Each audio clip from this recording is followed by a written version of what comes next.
Hello everyone. Am I audible?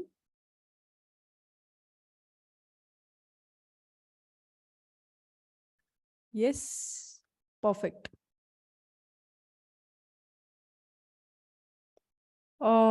Yes, Shakti. Do you have any doubt?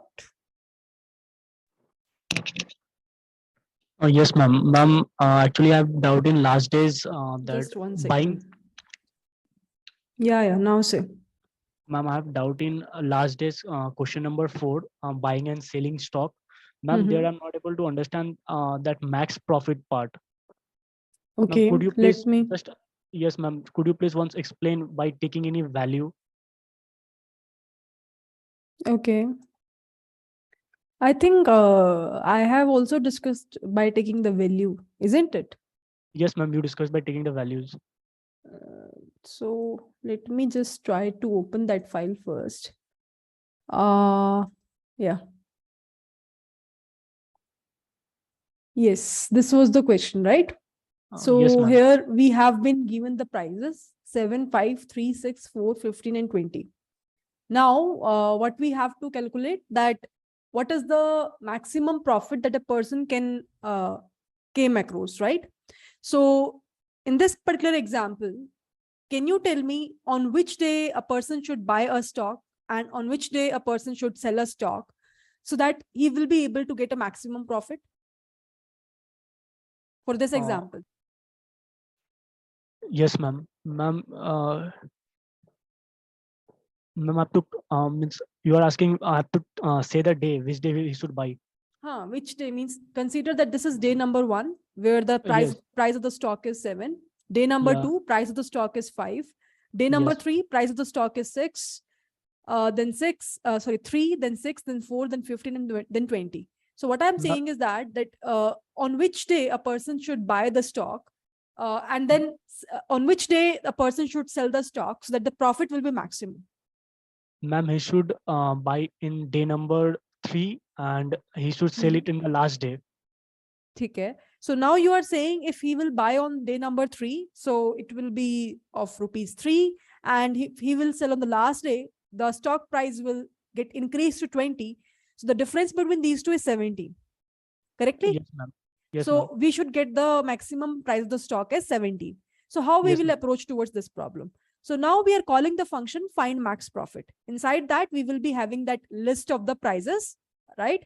Which contains the price of the stock on every day. Now what we Yes, are ma'am. doing here is that we are simply trying to initialize the values of minimum and maximum, minimum price and maximum profit. So here I am initializing the value of minimum price with some higher infinite number and the maximum profit with 0.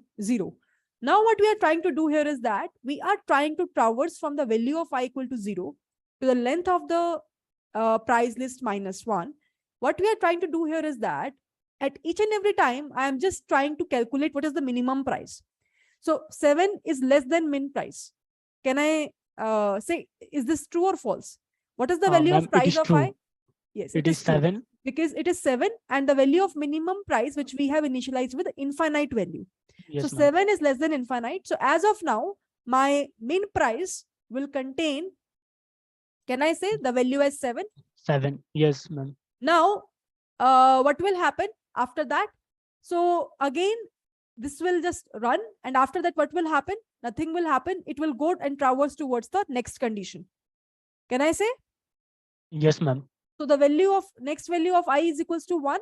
Now, sorry, yeah, I is equals to 1. The value will be 5. 5. 5 is less than 7. Is this true? Yes, true.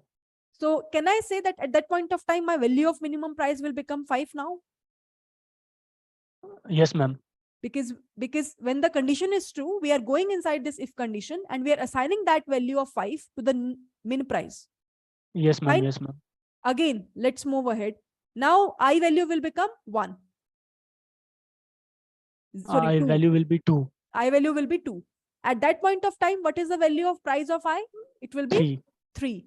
Is this less than the minimum price? As of now, it Yes, is 3 5. is less than 5. Correct?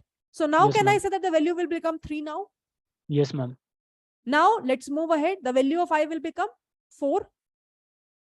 Now, what is the value of price of I? 6. 6. Is the value Condition of is 6 false. is less than 3? No. At No. that point of time, it will go inside this if condition. Yes. What it will Yes. do is that it will say, what is the value of the price of I currently? What is the value? Price is 3. What is No, the value of price of I? It is 6. Can I say? 6. Yes, ma'am. 6 minus the value of 3, which is the minimum price. Is this greater than the maximum profit that we have? Initially, it is initialized to 0. Is this true? No. No. Why no? 6 Ma'am, minus 3 is? Yeah. Sorry, ma'am. Sorry. It is true. Yeah, 3. 3 It is is greater than 0. greater than 0. Yeah. So Yeah. now your max profit, as of now, your value of max profit will become 3. Can I say? 3. Yes, ma'am. Okay. Now again, the value of I will get incremented. 2, 0, 1, 2, 3, 4.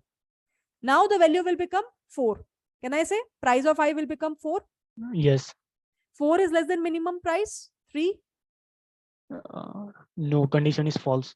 So it will go inside this. Can I say? Yes, ma'am. So what is the value of price of I now? It is 4. What is the value of minimum price? It is 3. 4 minus 3 is 1. 1 is greater than 0. Can I say? Yes.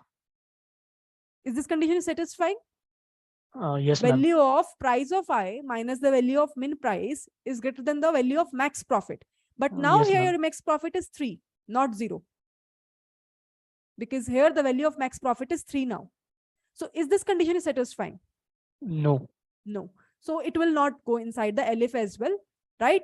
It will again go towards the next I value will get incremented. The value will become price of I will be 15 now. Now, is the value of the 15 is less than the minimum price? Minimum price is 3 as of now. So condition will become false. False. It will go inside the LF. Now, current value is 15 minus minimum price is 3. Is this greater than the value of 3? Maximum profit?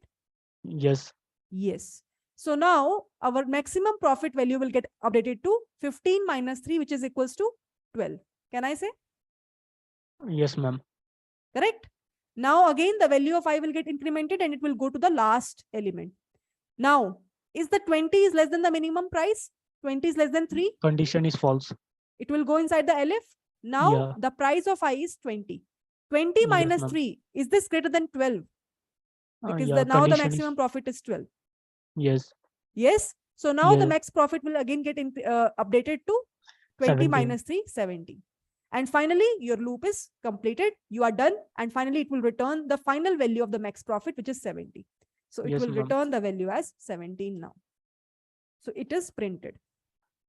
Yes, ma'am. Got it. Clear. Cleared? Yes, So ma'am. whenever Actually, I did not check. Means by putting the values, I did not check. Simply so just this is the only verbally way. I did. Yeah. So that's where always remember everyone. This is not for one student who is asking the doubt. This is for everyone. So whenever you're getting any struggle in this particular point that suppose we are running any code and you're not able to get, I usually mention the values in the driver code. Just try to take that values and try to run the code. You will be easily able to understand that how the code is executed here. Yes, ma'am. Got it. Thank you. Okay. First of all, let me see the students now.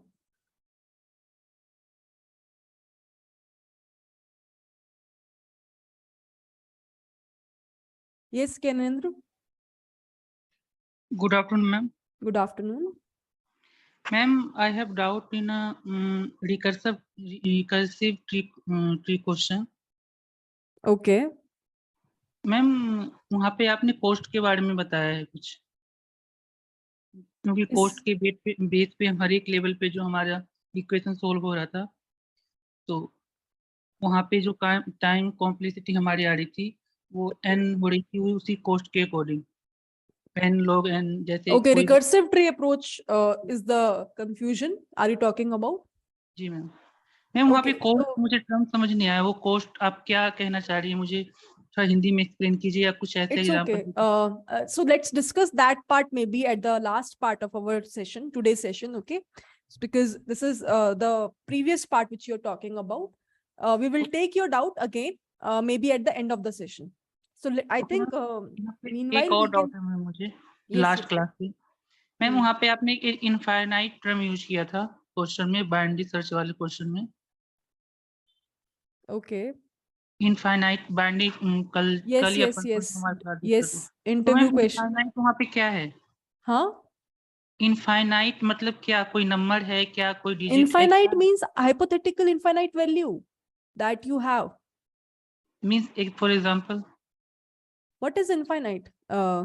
You have 0 number, 1 number, 2 number. How many in total numbers do we have? Infinite means two huge value. Infinity. तो means how can you recognise, मतलब मेरे पास अगर 10 values हैं, हाँ, मतलब इसके पास infinite, तो मुझे कैसे पता चलेगा इसके पास इनफाइनाइट शो हो रहा है? मान लीजिए यहाँ पे 100 हो या 10,000 हो, तो वैल्यू तो सब वैल्यू है ना, सब सेम है ना, जितने भी हमारे पास डिजिट हैं सभी सेम है, सभी इंटीजर है। तो आप कैसे इसको बता सकती हैं कि इस पर्टिकुलर लिमिट के बाद हमारा इनफाइनाइट शुरू हो गया, ये हमारा पहला इनफाइनाइट, ये हमारा सेकंड इनफाइनाइट? क्योंकि यहाँ पे कुछ यूनिक आइडेंटिफिकेशन नहीं है किसी भी नंबर का, या कुछ ऐसा नहीं है जो इसको डिफ्रेंशिएट करता है कि हाँ ये अलग डिजिट है, ये एक अलग डिजिट है, क्योंकि सभी इंटीजर है। here if you will see this code implementation just now we discussed, uh, we have defined this minimum price with infinity. What is this? Yes ma'am, तो यहाँ पे क्योंकि मुझे पाइथन का पता नहीं है, पाइथन मुझे नहीं, लैंग्वेज मुझे नहीं पता, तो यहाँ इनफाइनाइट आपने लिखा है फ्लोट के अंदर, तो क्या कहना चाह रही हैं आप यहाँ पे? इनफाइनाइट का कोई मतलब अभी है कि नंबर बहुत आता है जहाँ ह्यूज 0 1, वैल्यू है जिसको हमने इनिशियलाइज कर दिया है, और मीन्स उसको अभी यहाँ हम, पे आप, यहाँ पे अगर मीन आपको इनफाइनाइट कंफ्यूजिंग लग रहा है तो I gave you all an assignment problem, have you checked guys? तो असाइनमेंट प्रॉब्लम में अगर आप लोग देखोगे तो सपोज मैं ये बोल रही हूँ कि आपके पास suppose all all numbers are 0, after that आप लोग स्टार्ट कर रहे हो एक नंबर 1 से, तो मैं ये पूछना चाह रही हूँ उस क्वेश्चन में कि किस पर्टिकुलर इंडेक्स पे पहला 1 आया। तो मैम ये ग्रेटर देन 0 होगा तो अपने आप पता चल जाएगा, ये जो हमारा इंडेक्स नंबर होगा और ग्रेटर देन 1 होगा या ग्रेटर देन कोई वैल्यू होगी हमारी, तो पता चल जाएगी वो 1 है। हाँ, चल हमें जाएगी। पता है पहले से, या फिर हमें पता है पहले से, यूजर डिफाइन नहीं है, रन टाइम पे अगर यूजर से इनपुट नहीं ले रहे हैं, या फिर रन टाइम पे कहीं नेटवर्किंग साइट से या कहीं से हमारे पास डाटा नहीं आ रहा है, पहले से प्री डिफाइंड डाटा है, तो हमें पता होगा कि इस पर्टिकुलर नंबर के बाद ये पर्टिकुलर नंबर आने वाला है, इतने इंडेक्सिंग के बाद हमारे पास ये आने वाला है। लेकिन हम ऐसे इनफाइनाइट अगर बोलें कि हमारे पास इतने नंबर हैं, अब इनफाइनाइट है, तो कैसे रिकॉग्नाइज करेंगे आप? मेरा क्वेश्चन ये है, मान लीजिए We यहाँ पे can 100 just है। give the condition that whether the value is equals to infinite or not. Infinite already predefined होता है प्रोग्रामिंग लैंग्वेजेस के अंदर, जैसे कि मैंने इन्फ लिखा पाइथन में, तो this is the simple meaning that I am talking about this infinity here. So recognise वो उसी से करेगा कि आप सिंपल असाइनमेंट ऑपरेटर लगा रहे हैं और बोल रहे हैं कि इनफाइनाइट नंबर को पहचाने। Any random number, any random number meaning? मतलब कुछ भी 10 20 40 50 कुछ भी। No, try to infinite understand the problem statement. What I am saying here is that you have been given an array. Inside your array, initially you have been numbers which are integers. For example, 10, 20, 30, 100, 40, 70, 29. After that, infinite is coming into picture. After that, all the numbers that you have are infinite. So what I'm saying is that you have to calculate the index of first infinite. Means मेरा एक मैं मुझे doubt, मुझे लगता है वो इसके बाद ये भी क्लियर हो जाएगा। हाँ। अभी आपने वहाँ मैक्सिमम या मिनिमम में जो फ्लोट के अंदर इन INF लिखा था, तो उसमें क्या वैल्यू गई होगी उस समय, जब ये आप अगर प्रिंट करवाएं उसे, एक बार प्रिंट करवा के देख लेते हैं उसमें क्या वैल्यू जाती है, तो इनफाइनाइट क्या होता है एक समझ तो आ जाएगा, क्या कैसा डिजिट है क्या है नहीं है। जैसे यहाँ पे अगर आप इसको प्रिंट करवा दें, मीन प्राइस को अगर यहाँ प्रिंट करवाएं, तो देखिए उसमें अभी क्या इनिशियली पहली वैल्यू उसकी क्या होती है? इनफाइनाइट। तो मीन्स ये कोई डिजिट, फिर आप इसको एरे में कैसे रख सकते हैं? ये जो हम बात कर रहे हैं ना यहाँ पर, मैंने आप लोगों को समझाते हुए भी बोला था कि ये जो क्वेश्चन हम बात कर रहे हैं ये एक हाइपोथेटिकल क्वेश्चन, जो कि तुमसे एज अ फर्स्ट राउंड के कोडिंग में नहीं पूछा जा रहा है, टेक्निकल इंटरव्यू में पूछा जा रहा है in order to check your knowledge of binary search. So if they are providing a hypothetical question where they are saying that you have been provided a set of integers first, so this is the integers, right? Can I say? Yes, ma'am. After that, we are passing some infinite number. What is this infinite number? Mathematics में जो infinite number की बात होती है, ये उसी की बात हो रही है यहाँ पर भी. इन्फिनिटी, जिसका मतलब कि suppose I am saying that how many numbers, digits that you have, can you tell me in how many in total numbers that we have in maths? Ma'am infinite उसका कोई वो नहीं है, आप नहीं बता सकते कि उसका रेंज क्या होगा. Yes, मतलब कहाँ तक वो जिसका कोई नंबर रेंज जाएगा. नहीं है, जिसका कोई तो लिमिटेशन मैं नहीं है. मेरा यही क्वेश्चन का तो लॉजिक नहीं बन पा रहा है ना, कि आप कोई रेंज नहीं है, कोई पर्टिकुलर आइडेंटिफिकेशन नहीं कि इसके बाद हम ये पहचान, जैसे कोई यहाँ पे मान लीजिए कोई फ्लोट होता है या कोई कैरेक्टर होता है या कुछ भी होता है, अगर हम एरे में तो हम सिमिलर टाइप के डाटा टाइप को रखते हैं, एक ही तरह के नंबर हमारे पास होने चाहिए. तो यहाँ पे आप इनफाइनाइट को मतलब मुझे समझ में मैंने एरे समझाते हुए बोला था कि जब हम एरेज की बात करते हैं तो there comes one concept of dynamic array, there comes one concept of static array which we will talk about later. Secondly, whenever we are talking about arrays specifically in Python programming language, it provides us the flexibility to write different types in a list as well.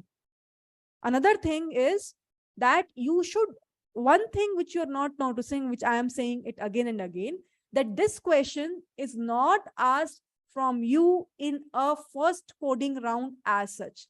This is a hypothetical question. Hypothetical question, what is the meaning of that? That infinite word, as you are saying, is not as such we can, it's like existing in an array. That, okay, there is an array, after that there is infinite. It's a kind of a question which can be asked from you only in a technical interview.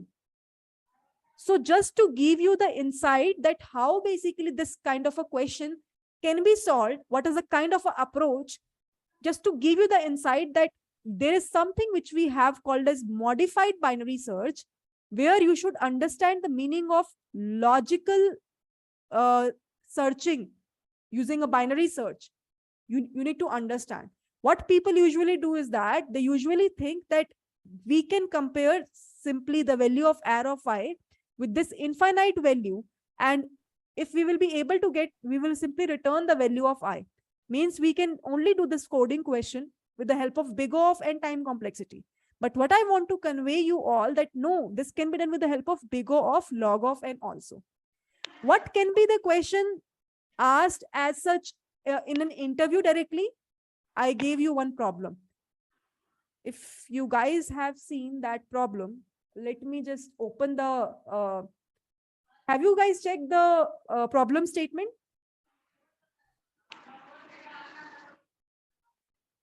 Which I gave you all who have tried that. So if you will see here in the repository also, I have uploaded in the lecture number 6. As I told you, after the session, I will upload. So assignment problems I have uploaded. Those who don't know, please see today. So here, if you will see, just try to see the question number 2. You are a product manager and currently leading a team to develop a new product. Unfortunately, the latest version of your product fails the quality check. Since each version is developed based on the previous version, all the versions after a bad version are also bad. So one indicate kar raha hai ki 1 is indicating that the version is bad, 0 is indicating that the version is good. What you have to find out that what is the first bad one you need to calculate. So try to solve this question. This kind of a question, you will be able to approach it correctly only when you already have seen the problems that we have discussed in our lecture classes. तो ma'am इसमें एक counter ले लेंगे हम, जैसे हमारा if condition में पहला 1 काउंटर होता है, उसे इनिशियलाइज कर दें किसी पर्टिकुलर वैल्यू से, उसके बाद उसमें एंटर नहीं करेगा. We have multiple approaches to solve one problem. What I am curious about for everyone is to find a optimized approach. Everyone can give me might be a solution of big O of n. But what I want is, I want a solution of constant time complexity or a logarithmic time complexity from you all. That's where binary search kind of a concepts came into picture. Ma'am मेरा जो doubt है वो किस round में question पूछा जाएगा या ये सब कुछ भी नहीं है, मुझे बस क्वेश्चन को समझने से उसे ग्रैब कर, क्योंकि मैंने इसके बारे में बहुत सोचा तो मुझे तो कहीं से ये समझ ही नहीं आ पाया कि इनफाइनाइट है। मान लीजिए कोई हाइपोथेटिकल क्वेश्चन है, ठीक है, काल्पनिक एक क्वेश्चन है, एक अंदाजे पे हम चल रहे हैं, तो ऐसे इन टाइप के क्वेश्चन में तो या लिस्ट पहले से हमारे पास होती है या रन टाइम पे हमें वो मिलता है। मतलब हम जो हमारा डायनेमिक, अगर हम एरे की बात करें तो डायनेमिक एरे में हम 1 बाय 1 वहाँ पे जितना चाहे उतना हम साइज बढ़ा सकते हैं, और स्टैटिक Yes. एरे में हमारा फिक्स एरे ऑफ साइज होता है, Yes. जितना हमने एरे का साइज दे दिया उतना ही रहेगा वो। हम्म लेकिन अगर हम डायनेमिक एरे की बात करें तो वहाँ पे अगर हमारे पास इन्फिनिटी आती है या ऐसा कोई भी नंबर आता है, तो आप कैसे रिकॉग्नाइज करेंगे कि हाँ ये ठीक है, यहाँ पे से ये इन्फिनिटी शुरू हो गया। अब हम ये इसकी ये आइडेंटिफिकेशन है कि ऐसा नंबर आए तो हम बोलेंगे भैया ये तो इन्फिनिटी है। अब इसके आगे तो हमारा नॉर्मल डिजिट का, यहाँ से हमारा This infinity is the identification. No, infinity is the identification.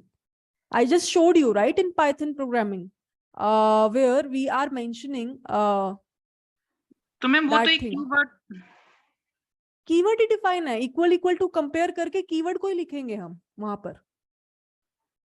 तो मैम एरे में हम वहाँ कीवर्ड लिख सकते हैं डिजिट की जगह पे?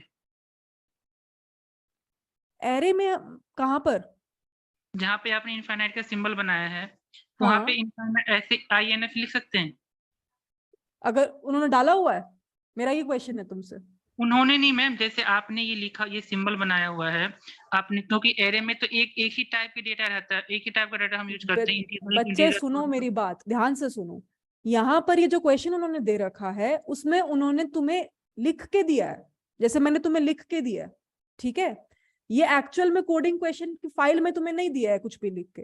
वो तुमसे यहाँ पे लॉजिकल पूछना चाह रहे हैं, लॉजिक पूछना चाह रहे हैं कि यहाँ पे लॉजिक किस तरीके से हमें सॉल्व करना है, ठीक है।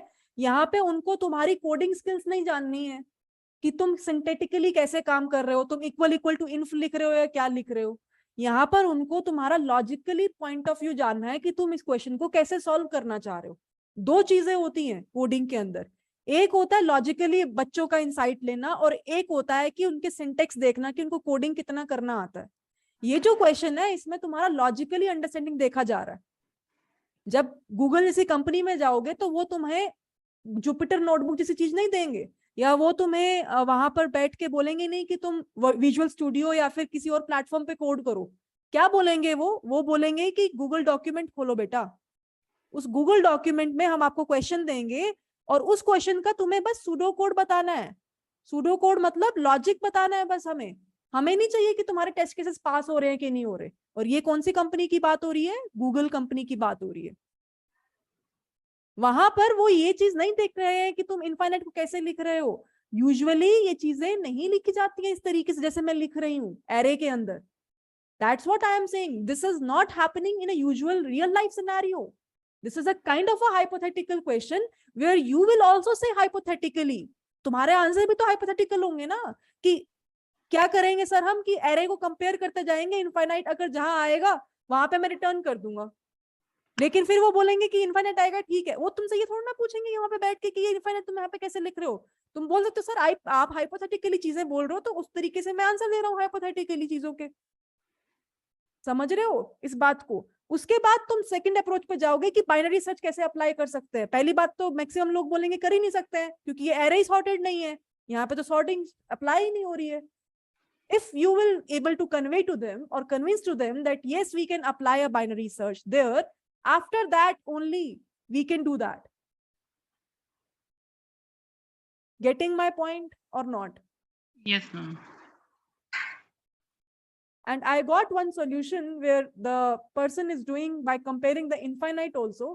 You can just check his solution also once.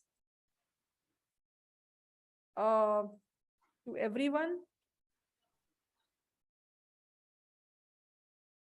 So मतलब अब इस सॉल्यूशन में भी देखो जो मैंने अभी चैट में भेजा है उसमें हमने बस मेंशन कर दिया इन्फिनिटी इन्फिनिटी इन्फिनिटी इन्फिनिटी।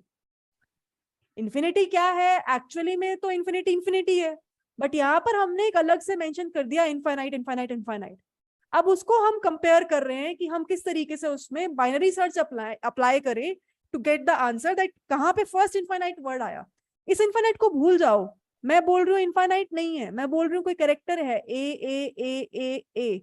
मैं तुमसे ये पूछ रही हूँ पहला ए कब आया, कुछ ठीक भी है मैम, मेंशन अब तो ये इजी, अब तो ये ठीक है, समझ में आ रहा है कि हाँ ए है या कुछ क्योंकि ए को हम बाकियों से मैं ए की डिफरेंशिएट। जगह डॉलर सिंबल भी लिख सकती हूँ, कुछ क्वेश्चंस में तुम हाँ, डॉलर सिंबल भी तो मिलेगा। यहाँ पे तो मैम यहाँ पे हम डिफरेंशिएट कर सकते हैं ना डिजिट में कैसे, और कैरेक्टर में। कैसे करोगे? अच्छा ठीक है, कैसे करेंगे इस क्वेश्चन को? If I am saying infinite is not there, this dollar symbol is there, how will you solve this problem with a highly optimized approach? What is the time complexity of your solution? How will you do that? Ma'am पहले तो आप जैसे आपने सारा digit integer digit ले रखा है, तो यहाँ पे आप डॉलर सिंबल कैसे यूज करेंगे? क्यों नहीं करेंगे? एरे Just मैम, एरे में now, तो सेम टाइप का मैम डेटा होता है ना हमारा, जो हम array में multiple type भी लगा सकते हैं, करके देखो आज जाके। array में multiple type भी लिख सकते हैं, करके देखो आज जाके। तो मैम ये पाइथन में है या सी में और सी प्लस प्लस या जावा में तो ऐसा नहीं होता मैम? पाइथन में है, आप एक बार जाके देखिए, आप लिस्ट के अंदर मल्टीपल टाइप्स लिख सकते हैं इजीली। लेकिन मैम सी या सी प्लस प्लस मैंने पढ़ा है, तो उसमें तो ऐसा नहीं है मैम, इसीलिए मैं बता रहा हूँ आपको। पाइथन में तो है, तो वो बोलेंगे ना कि इस क्वेश्चन को सॉल्व करो और अलग से निकालो।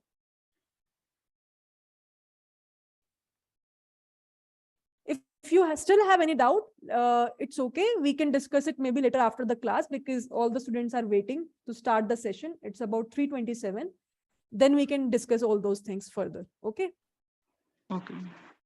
Okay, so let's get started with the today's class now. As I have mentioned, how many students have tried to solve the assignment problems? Can you guys raise your hand so that I can see the proportion of the students in my class? There are almost okay, at least 50% of the class should do, yaar.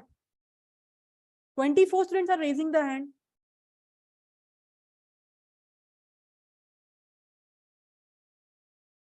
That's it. Only 24, 25. Okay, 27, 28.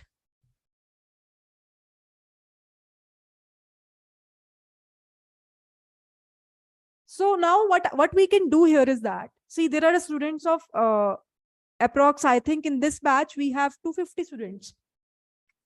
Okay. Now, it's obviously, not possible to check each and every one student assignment. Team will check obviously, but by me, I am saying, right? Now, there might be the students who already have not seen the assignment. As I told you that the assignment is uploaded on the resources portion of the lecture number 6, as well as in your GitHub repo as well. So what you can do that, you can just check and verify once and do the questions pretty well. If you already have watched the lecture number 6 class, then after that, it's very easy for you to, solve those problems. No, I'll not upload the solutions. So what is another way which I am thinking? So I thought a lot about this from last night. I'm thinking how we can approach in this batch towards the assignment part. So what we can do here is that, I hope everyone is having the LinkedIn profile. Can I say? Is there someone in the class who is not having a LinkedIn profile? First of all, you guys do connect with me on LinkedIn so that we can have at least one platform where we can interact with each other. Those who don't have, yeah, please make the profile. You are software engineers, you are upcoming engineers, you do have the LinkedIn profile. It's a kind of a professional platform where you can interact with anyone, maybe from any of the background. Specifically, those who are from the engineering background, I think they should have the LinkedIn profile, and that too a very updated profile. After that, what we can do there is that, suppose you have completed your assignment, okay, whatsoever assignment I'm giving to you. After that, what you can do there is that, I hope everyone is having the GitHub profile as well. If someone is not having, please create again. Today, your first assignment is after the session, create the 2 profiles, which I really appreciate a lot. One is the GitHub, right? Another one is the LinkedIn. Go there, try to just create these 2 profiles. So here, after creating the profile, if you don't have, you just need to do the sign up. That's it. Provide your details, and after that, create a separate repository. Now, what you can you can do one thing. For example, here, I just opened my GitHub repo, isn't it? So what you can do, for example, this is my GitHub repository. Fine. So what you can do, you can just create, by going inside the repositories, you can just create a new repository there by providing the name DSA. What's your batch name? DSA 4. Whatsoever with the name of your batch, just provide that name for FANG interviews, something like that. Whatsoever be your batch name, you can provide a description of your repository that this repository contains all the assignment solutions, all the assignment solutions of the batch, like this. You can just define it just for your clarity. It's not for my purpose. Yes, DSA for FANG preparation with Python and JavaScript, TechNeuron. Just mention DSA for FANG preparation. That's it. Who cares about programming language? That's it. So just mention this. And after that, this repository contains all the assignment solutions of the batch. Make it public so that in future, if suppose you are giving your repository name to in your resume, right? In that particular case, your interviewer can also see that, okay, you have solved so many competitive programming problems, you know all these concepts, right? After that, what you can do is that you can just create the repository. Fine.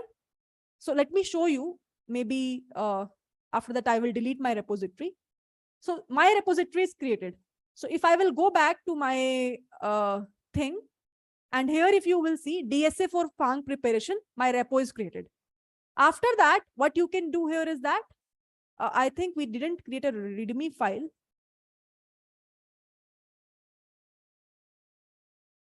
So if you want, you can create a README file as well. After that, what you can do, this kind of structure will come. What you need to do is that you need to create a new file. For example, this assignment is of lecture 6, right? So what you can do, you can create one folder lecture 6 and go inside that. Create a demo file and commit this new file. Now, for example, you have solved the assignment. So if you will go back to this repository, you will find the folder named as lecture 6. Now what you will do, you will just upload your file, right? You will go inside the downloads and suppose you have solved one assignment. For example, maybe the assignment name was deletion of a node in linked list. I want to save my assignment. Now, this is the coding file which you did. So for example, lecture number 6, if you will go, assignment problems have 3 problems. So you can commit those problems inside that folder. And after that, go inside the lecture and delete this demo file, because I don't want this files which are of no use. Just only the important files. So for example, in lecture number 6, you have 3 questions which I have given to you. So all these 3 separate files should be there. After that, you should have your separate LinkedIn profile. For example, this is my LinkedIn profile, right? After that, what you can do, you can just go and you can do one thing for me. What is that? You can just create a post. Inside that post, you can specifically mention that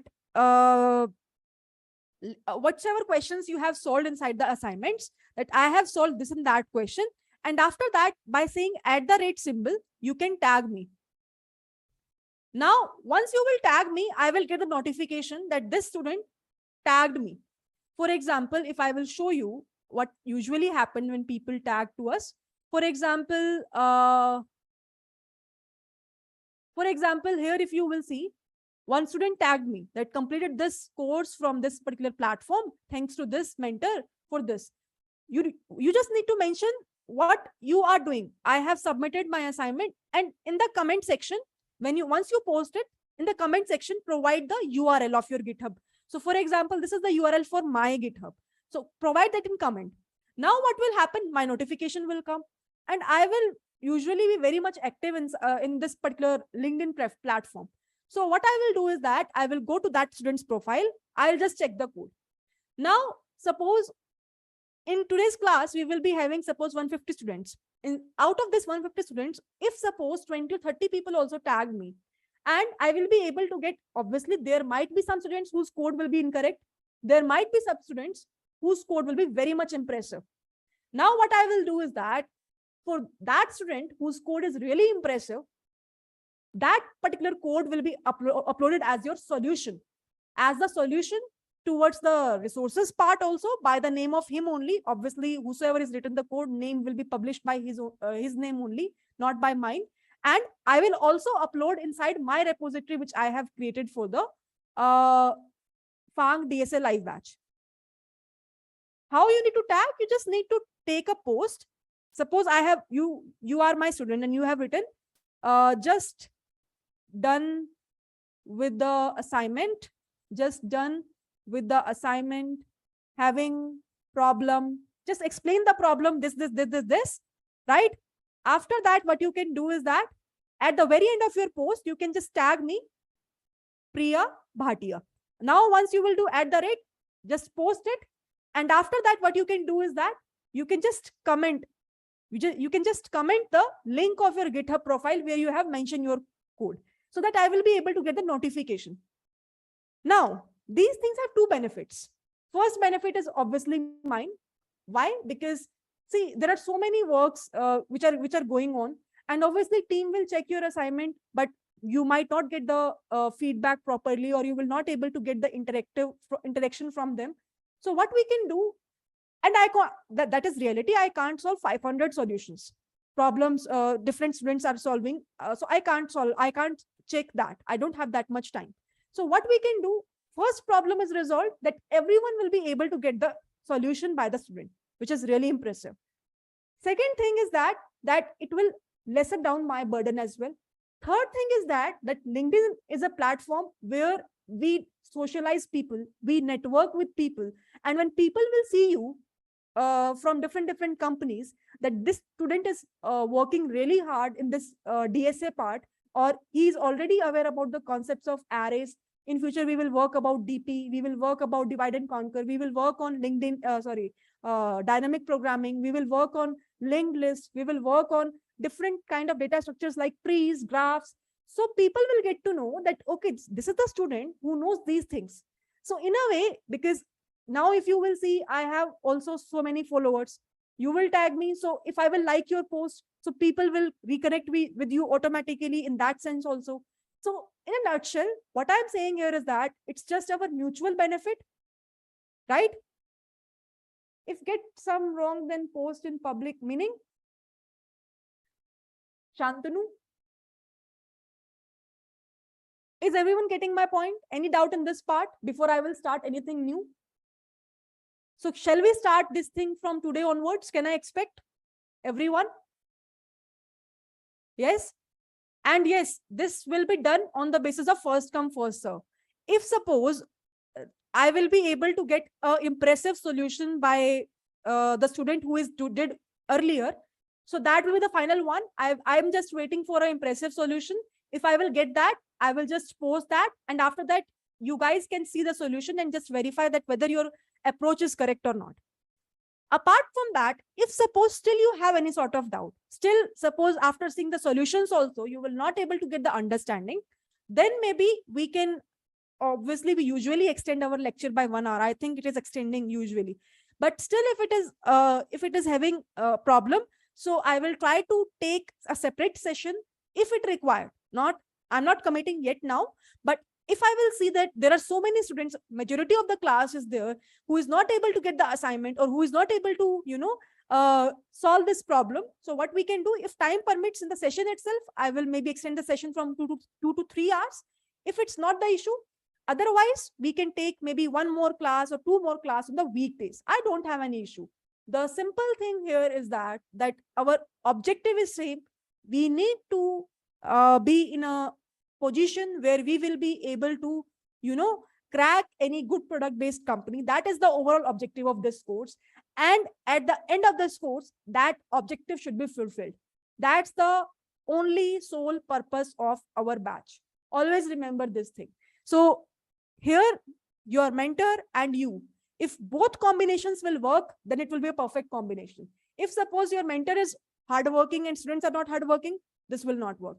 If suppose students are hardworking but mentor is not doing any hard work on their part, that will also not work, not working. What I want is that I know about mine. I know how hardworking I am. I know my students are also hardworking, because I can see in my batch, at least now people are interactive. People used to ask the doubts, and I know that they're also curious to learn more, to basically do more questions. So whatsoever path I'm talking about here, whatsoever things I am saying to you, just try to follow that path. After that, you will see at the end of this course, you will get amazing results, because I am teaching from the past 2 years, and I have seen people from non-programming background, mechanical background, electrical background, those who don't have any idea about DSA, they will be able to switch to they will be able to switch to very good product-based companies like Optum, Fractal, Amazon. So why not you? Simple question. Why not you? Mentor is same, syllabus is same, the questions are same. So why not we? We are also able to do that, right? So that is the only thing which we have to do: hard work and consistent things. Consistency and hard work, if we will mutually try to do these things, we will be able to get a very good results. And that's the overall objective of this course, right? Okay. Now I think let's get started. Okay. So after that, if suppose you want to delete any repository, suppose this is the repository which I have created, which is of no use, you can go to the settings and you can just delete this repository. You can just give the confirmation.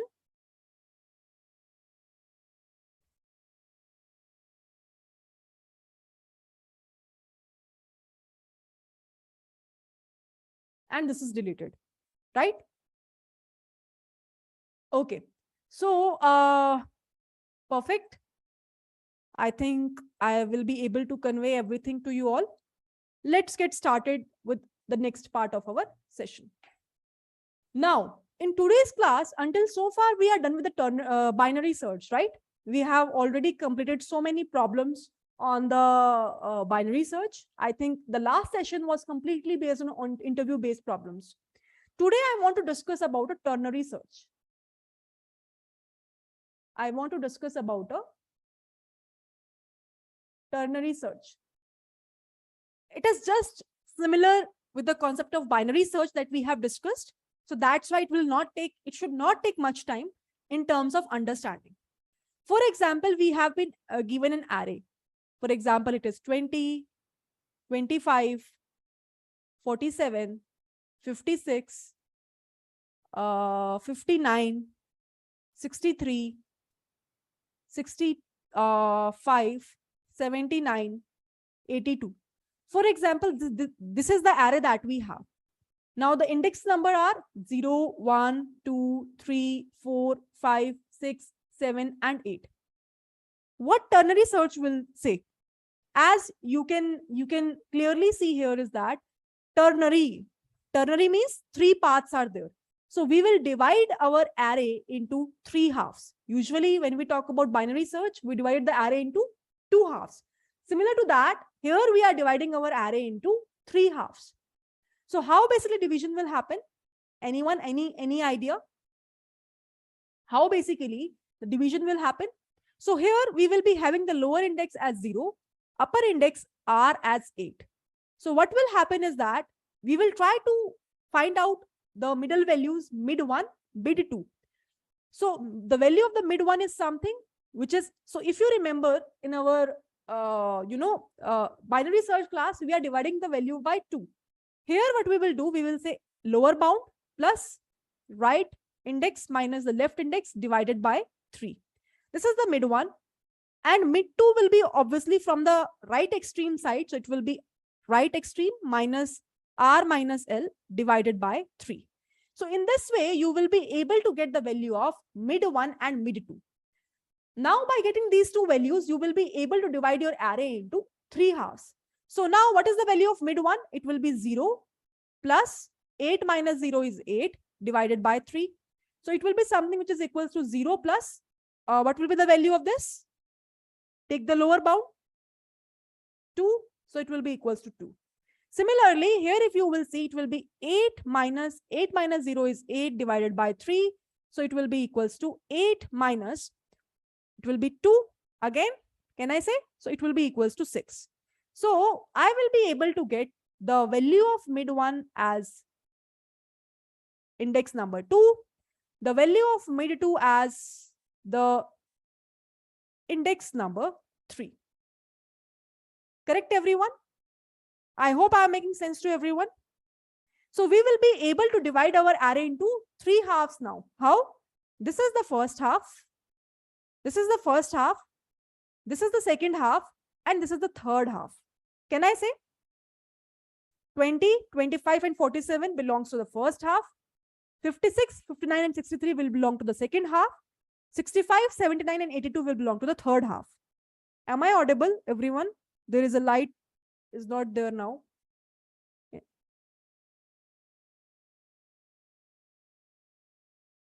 Perfect. So here we will be able to get the value of first half, second half and third half. Now what we can do? Suppose the key which I am looking for is equal to, suppose 79. So what I will do? I will just compare. Again, there will be two conditions. L and R is hard to differentiate. So let me take the value of I and J. Let's take this as I and this as J. So it will be nothing but I plus J minus I divided by 2, J minus I divided by 3. Right? Mid 2 formula will be J, because mid 2 will be from the right side. So it will be J.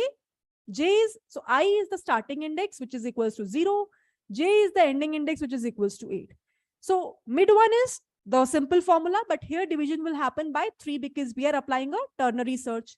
Mid 2 will be from the right side extreme part, J minus I divided by 3. So in this way, we will be able to get the mid 1 index and the mid 2 index. Now suppose the key which I am looking for is 79. So what I will do? Now here again, condition will happen. If suppose the value of the R of mid 1 is equal to the key that I am looking for, then what I will do?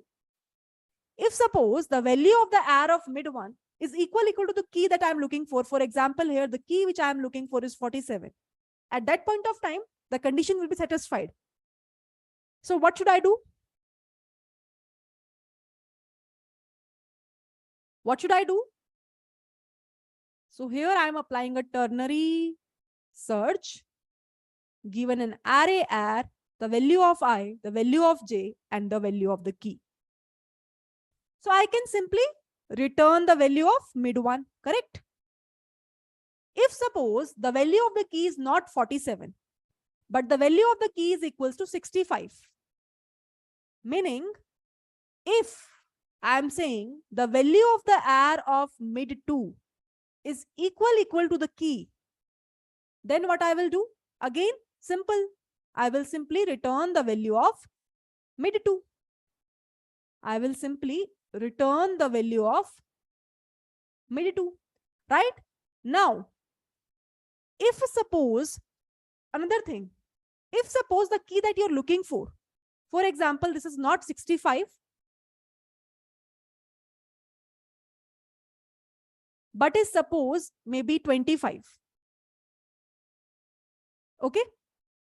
So 25 is here, right?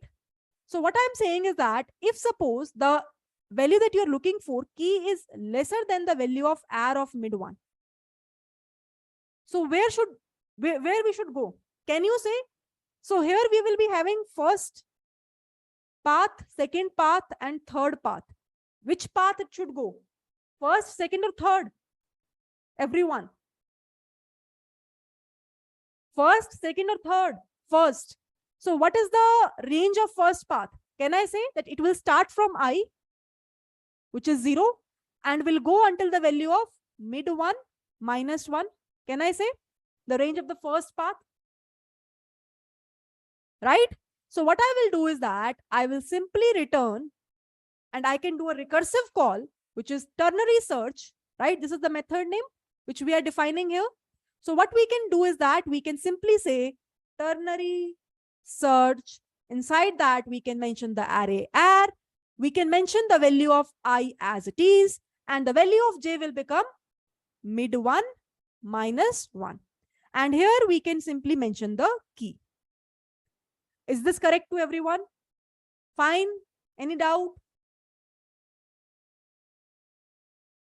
Is this clear? Now, if suppose situation will get changed. So here, instead of if, you can also write it as Aleph.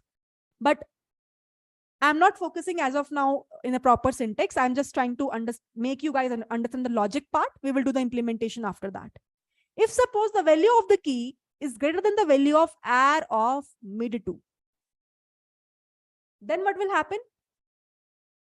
Yes, ternary search is usually asked in an interview. What kind of questions and how they will ask you, I will let you know. But first of all, let me try to complete the concept behind that. So if the value of key is greater than R of mid 2, what I will do? Meaning that the key that you're looking for is somehow equals to 79. What will I do? I will go to first half, second half, or the third half? Third part, right? So what is the range of the third part? What is the range? So this is the range of the first part you guys told me. What is the range of the third part? It will be, can I say mid 2 plus 1 until the value of j? This is something, the range of a third part. Can I say, everyone? Perfect. So I can simply return the ternary search again here by mentioning the value as R. The starting index will be mid 2 plus 1, and the ending index will be equals to j. The key will remain as it is. Otherwise, so this is the elif condition. Otherwise, in the else condition, what will happen? Can I say that we are left with only, so this is the first part. When your code will go to the first part. Otherwise, your code will go towards the third part. If your code is not going inside the third part also, then which part is left? Second. So what is the range of the second part? What is the range of the second part? Very good. Range will be something which is equals to mid 1 plus 1 until the value of mid 2 minus 1. So this is the range of the, I would say, second part. Can I say, everyone? So in else part, we can simply directly return the value of the ternary search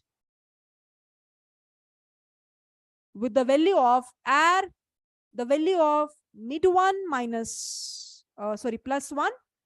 The ending index will be mid 2 minus 1, and we can refer the key as it is. Can I say, everyone? If suppose this complete thing we did, but we will not able to get anything as such, so out of this thing, we can return minus 1. So here we need to apply one while loop, which is saying I should be less than equals to j. Until that much time, these things will run. Once our loop will be out, it should return the value as minus 1, which clearly indicates that the thing that you're looking for is not at all present inside the array that you are looking for. Can I say, everyone? Is this fine? Any doubt in the ternary search? I think those who already have a clear-cut idea about the binary search, that we already explained. In else part, else is very simple. See, we already done with the first part. Hai na? Code is not going inside that first part. After that, code is also not going inside the third part. So what is first part? This is the first part of the range. This is the third part of the range. So which part is left? Only this part is left. Can I say? So it should go inside the second part. So I just directly mentioned the range of the second part, which will start from mid 1 plus 1 and will go until the value of mid 2 minus 1. Can I say? Why recursion is not required? So have you just see the code of the binary search? There also we did the recursion. Recursion only says that the lower bound should be always less than equals to the value of the upper bound. After that only we are going inside these particular things and calculating the values of everything, mid 1, mid 2, and the comparisons which we are doing here.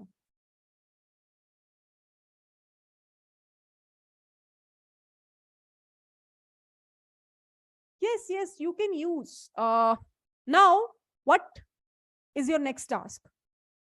I have explained the logic, correct? Just give me the implementation of the same as soon as possible. Once you're done with that, share with me on the chat window. So what you can do, maybe you can take the same array. I don't care. 20, 25, 47, 56, 59, 63, 65, 79, and 82. Take it in any programming language. Again, I don't care, right? Solve it and then give me the solution. It is not requiring too much time. So I'm just giving you the 5 minutes of time. And I'm expecting that within 5 minutes, you will be able to solve the problem. How should we handle all possible corner cases? When you're writing the condition, the value of I is less than equals to j, then only go inside that. Automatically, everything will be handled. When the value of I will be greater than j, it will possibly come out of the while loop and will return to you as a minus one thing. Otherwise, if you're not applying a while loop, then you need to mention the if conditions. If the value of I is greater than j, return -1. If the value of I is equal to j, then it means there is only single element, return, just compare one time and then return the solution. Otherwise, you can do this task again. So here, because we have applied a while loop, there is no need to specifically mention the possible corner cases. Automatically, it will be covered up inside that. Time complexity part, we will cover up. Just wait for a while, just do the implementation, and after that, we will talk about the time complexity part of the same. 5 minutes, guys. It's 58 in my phone. So I think 59, 60. So at 4:03, I'll talk about the implementation. Let's see who can give me the implementation within 5 minutes.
Yes, I start getting the responses now.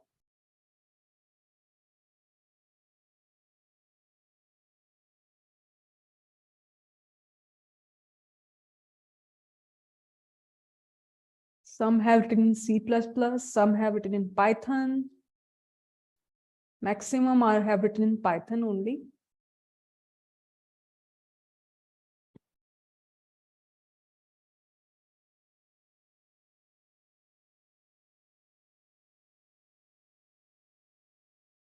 JavaScript also came. Perfect.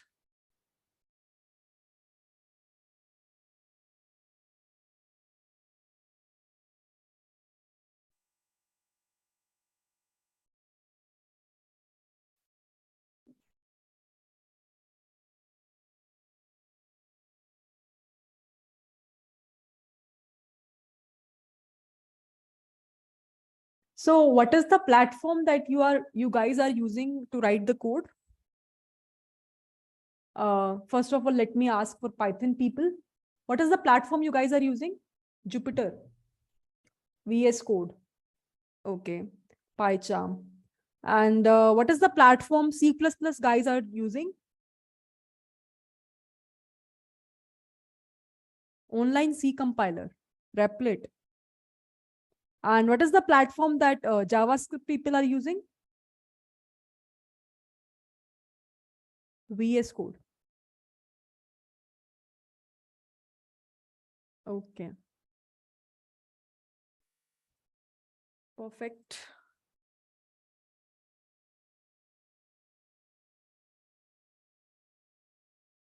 Neurolab. That's superb.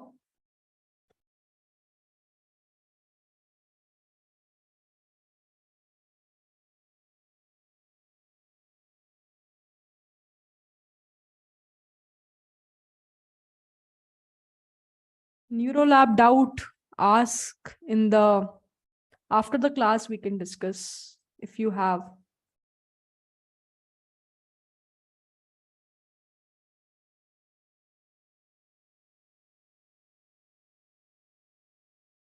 So now I'm trying to run the code of the students given to me.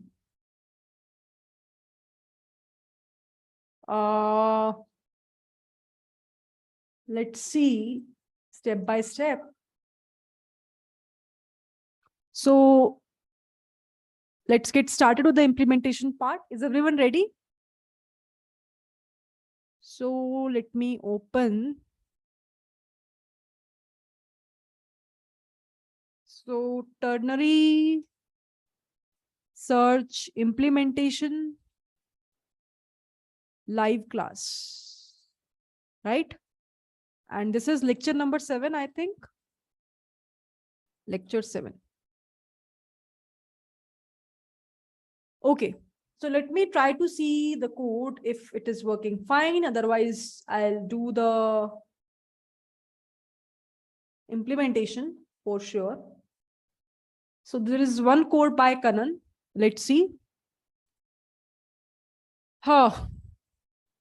Search R, left is 0, right is 8.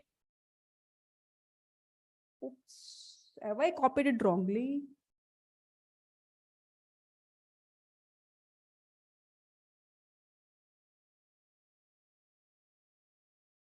Is not defining the array. Okay.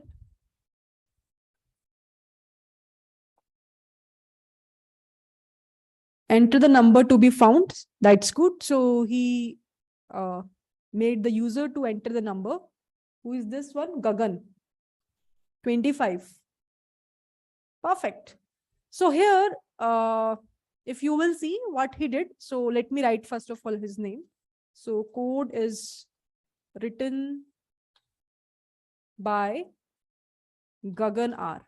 So those who have the wrong naming in the Zoom meeting, so please do rename that so that we will have the actual namings and we know each other, right? So here, if you will see, we have the same array. The starting index I is 0. Ending index j will be the length of the array that we have -1. So in Python, usually this is how basically we can input the number from the user. Input is enter number to be found. This is of int type. So we have mentioned the int here. Now we are calling, so this is where basically the function calling will happen. This is where mainly the function calling will happen, right? After this, ternary search function will be called. And here we are passing ar, I, j, and k. Now here, this is the way to compute the values of mid 1 and mid 2 as we have discussed, and mid 2 as we have discussed. After that, this is what I am saying. We just apply the while loop, which is basically responsible to traverse the complete array that we have. And if it will not go to a condition where the value of I will go up as comparable to the value of j, at that point of time, it will just go out of the while loop and return the value as -1. Now, this is the first condition where we are saying if the value of the array of mid 1 is equal to key, return that. If it is equals to mid 2, return that. Now coming to this condition. So these are the conditions which are important to understand. If suppose the key which I am looking for is less than the array of mid 1, so this is which part I want to go? Which part I want to go here, everyone? So here I want to go for, can I say first part of our ternary search? First part of the ternary search. Can we say? After that, if the value of the key is greater than the array of mid 2, this is where I can say this is a third part. Accordingly, we are writing the range also, right? Third part of the ternary search. And finally, in the else condition, we can mention the second part of the ternary search. And finally, we can return the value as -1. Perfect. -1 will be returned if the searching element is not present in the array. Is not present in the array.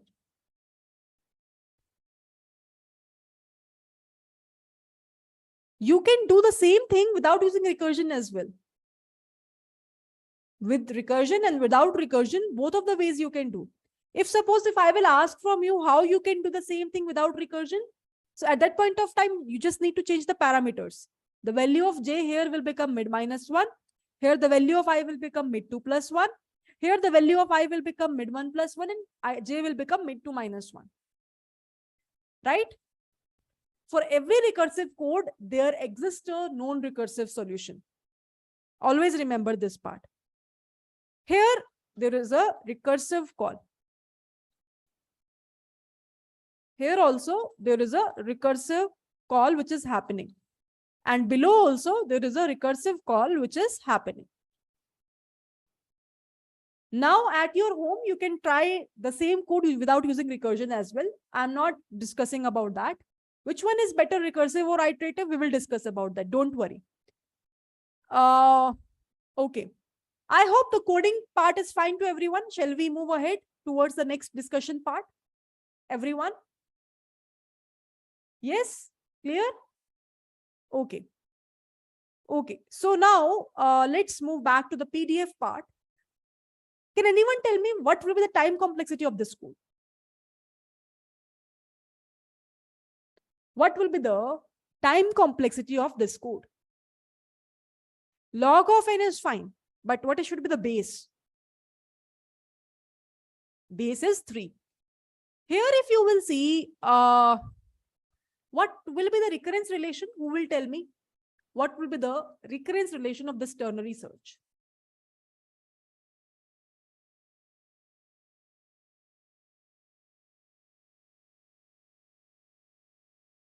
So here, if you will see, this is something which is a constant part. So it will be C only. When I'm going towards the below side, here, if you will observe, either my code will go to the first part, or it will go towards the second part, or it will go towards the third part. So it will not go towards all these three parts. It will either go to first or go to second or go to third. Can I say? So can I say that the recurrence relation of ternary search will be something which is equals to T of n, which is equals to T of n by 3 plus C? Can we say? Everyone. Can we solve this using master's method or using substitution method? Let's try to solve using substitution method. So what will happen? It will be T of n by 3 to the power 2 plus C if I will substitute this term. So this is the term which I am getting, plus C will be as it is. If I will do third time substitution, it will be T of n by 3 to the power 3 plus C plus C plus C. In other words, when the value is 2, I can write it as T of n by 3 to the power 2 plus 2C. When the value is 3, I can write it like this, 3 by plus 3C. Now, if I will repeat the same thing until k number of times, where the value of n by 3 to the power k is equals to 1. At that point of time, what will be the recurrence relation? It will be T of n by 3 to the power k plus C times k. Because when I'm doing third time 3C, 2 time 2C, single time C, so k times C times k. What is the value of k, by the way? The value of k will be equals to, who will tell me? N is equals to 3 to the power k. So the value of k will be equals to log of n base 3. Can I say? So it will be something which is equals to T of n by 3 to the power log of n base 3.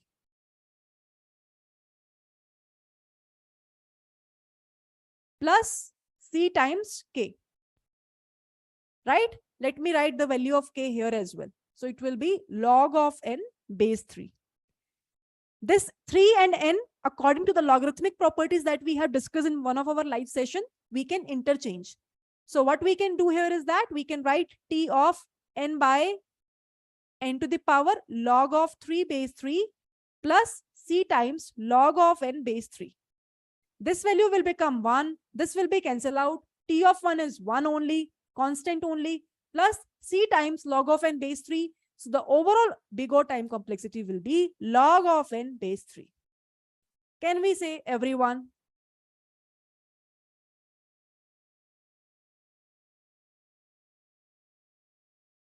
Now, in binary search, if you guys remember in our last class, what was the time complexity? Now, this is where there will be a talk about interview is coming into picture. Now we all know what is ternary search. We all know the time complexity of ternary search as well. Perfect. Now, in binary search, what was the time complexity we will be able to get?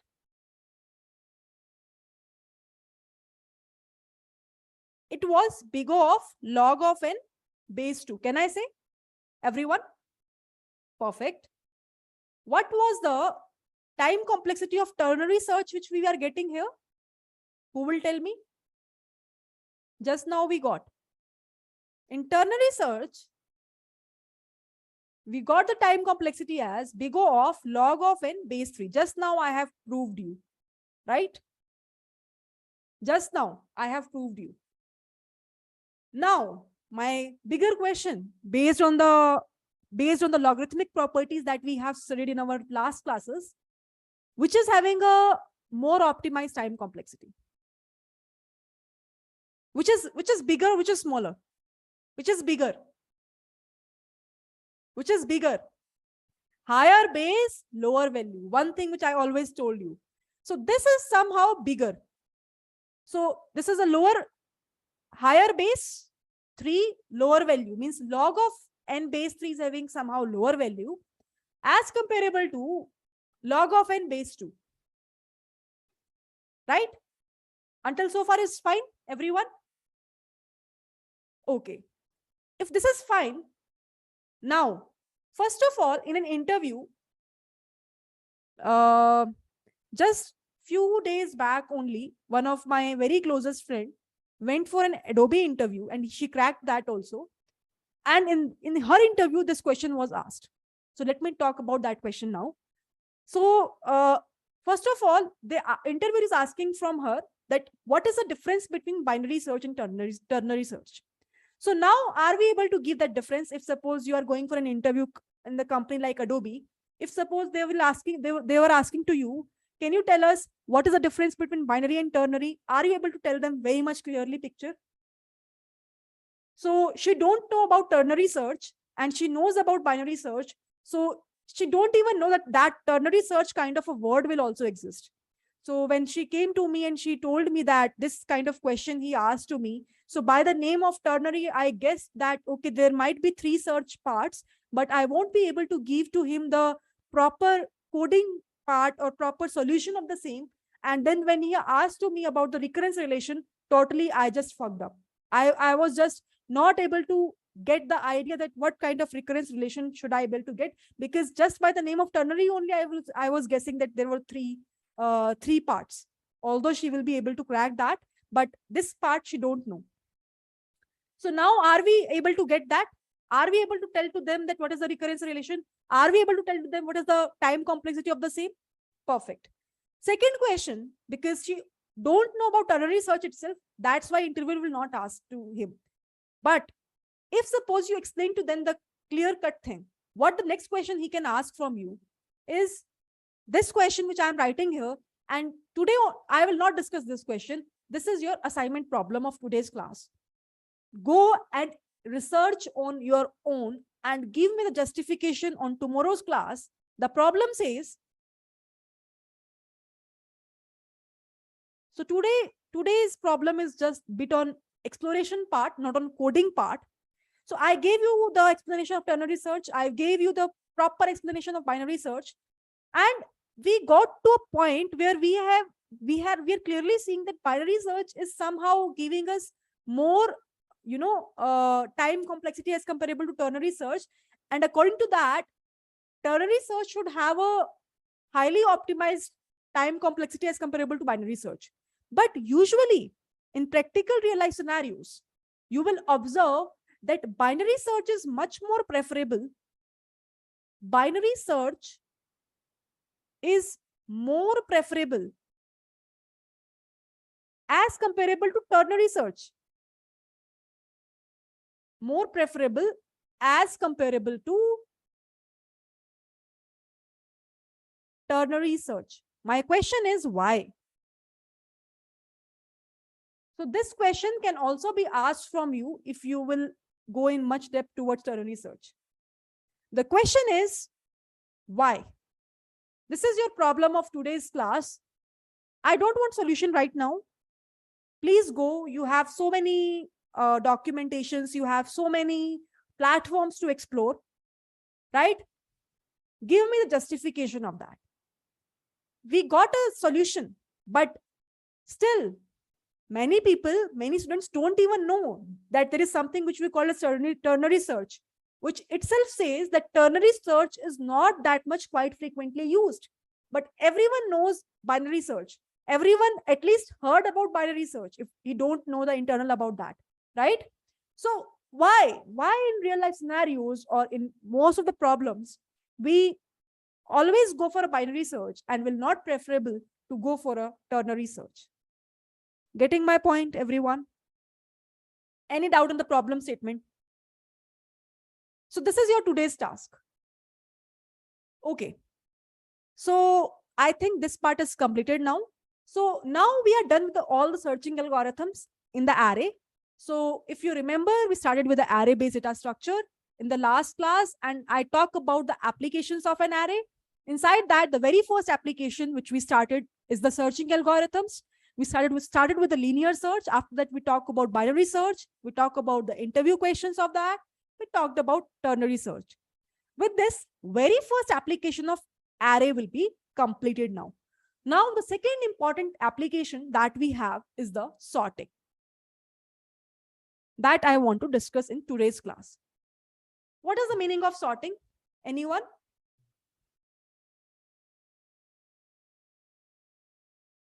What is the meaning of sorting? Yeah, means arranging the elements in either ascending or descending order. Now, this sorting is also a very important topic. Why? Because so many questions you will see can be solved with the help of these algorithms. We have majorly, whenever we are talking about sorting, two different kinds of sorting algorithms. One is called as comparison based sorting algorithm. Comparison based sorting algorithm. And another one is called as non-comparison based sorting algorithm. What is the meaning of that?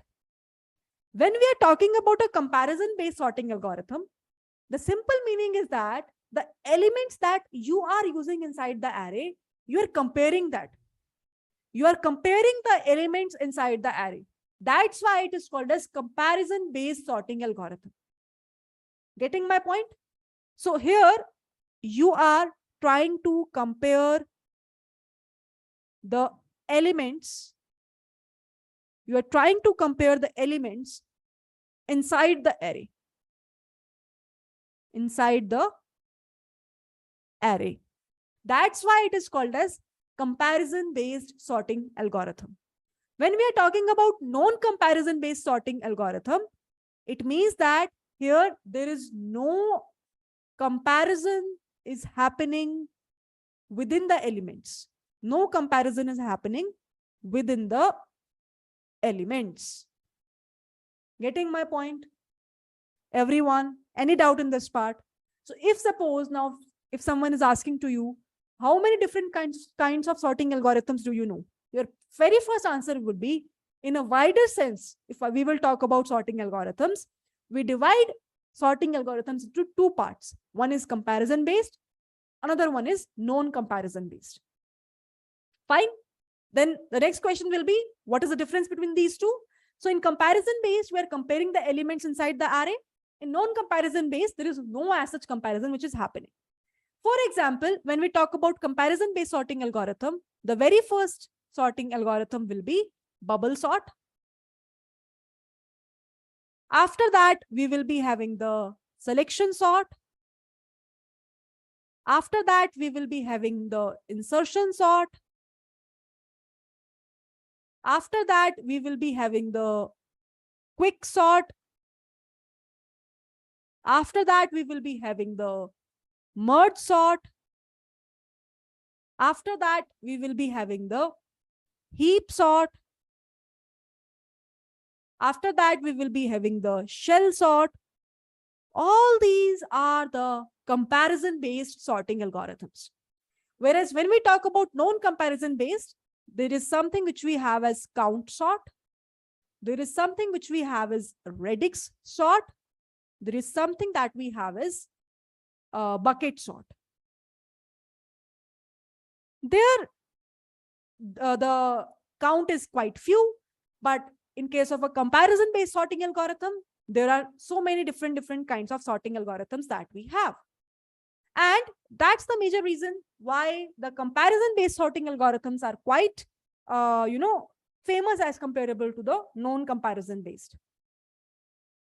When we talk about this quick sort and merge sort, these two sorting algorithms we will not talk about in this module of array data structure.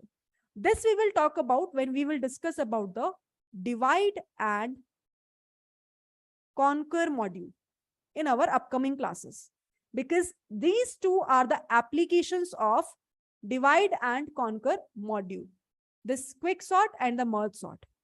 But the remaining sorting algorithms we will cover up in our classes of this array data structure module itself. Is this fine to everyone? Any doubt? Perfect. So far, so good.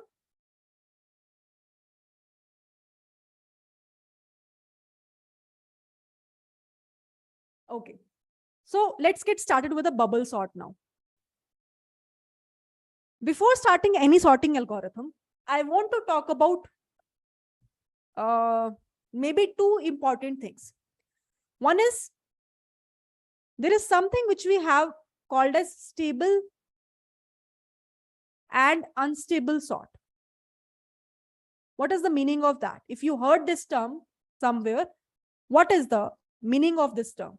Stable and unstable sort. What is the meaning of that? So suppose you will be having the same elements inside your array. For example, I'm saying 20, 10, 5, 15,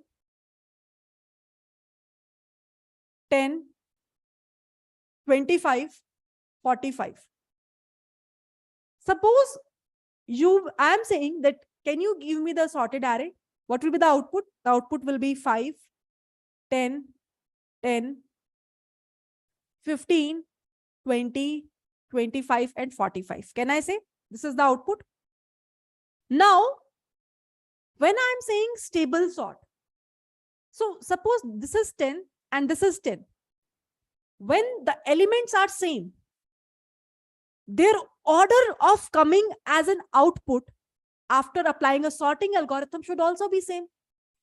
Just for the sake of differentiating between these two, I'm writing this as 10A and this as 10B. So what I'm saying is that when after applying any of the sorting algorithm, if suppose the pattern is retained, if suppose you will be able to get the output as 10A followed by 10B only for the same items that I'm talking about, then though it is called as stable sort algorithm. Then though you will call this, whatever sorting algorithm you are applying here, you will call that as a stable sorting algo.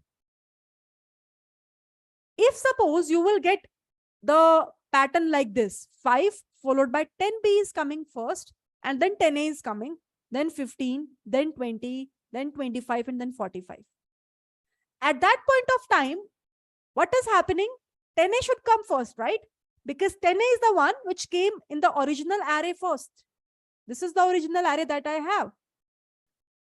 So if 10A is the one which came as first in the original array, so after sorting also, it should come first, but it is not coming as the first thing. So this is something which you called as not a stable sorting algorithm. Can we say? At that point of time, it is not a stable sorting algorithm. Any doubt in this part? For example, when we will talk about quick sort, when we will talk about heap sort, you will see that they are not a stable sorting algorithm because the pattern is not written. When I will explain you these concepts, I will show you the explanation also. But when we are talking about stable sort, remaining maximum sorting algorithms that whatever we have in the comparison sort will be the stable one. Is the meaning of stable and unstable sort is clear before I will take any other question?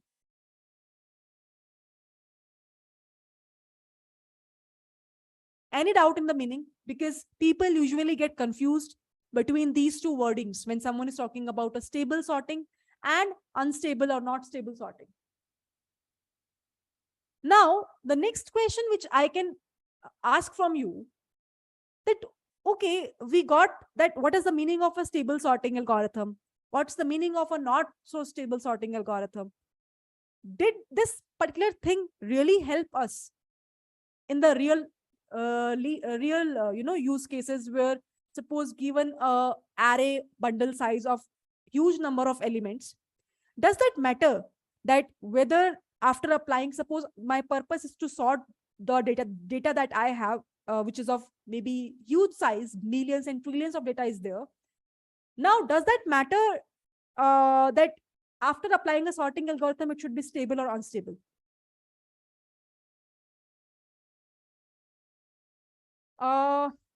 Many people are saying yes, it matters a lot. Many people are saying no. I want to get the justification of that.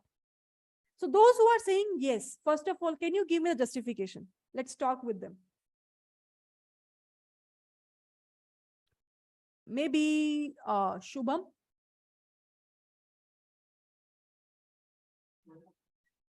Ma'am, I said no actually. Justification? Justification is it's a numbers, right? So whether we put it through in any way, like it's not going to affect. I feel so. That's the thing. Okay.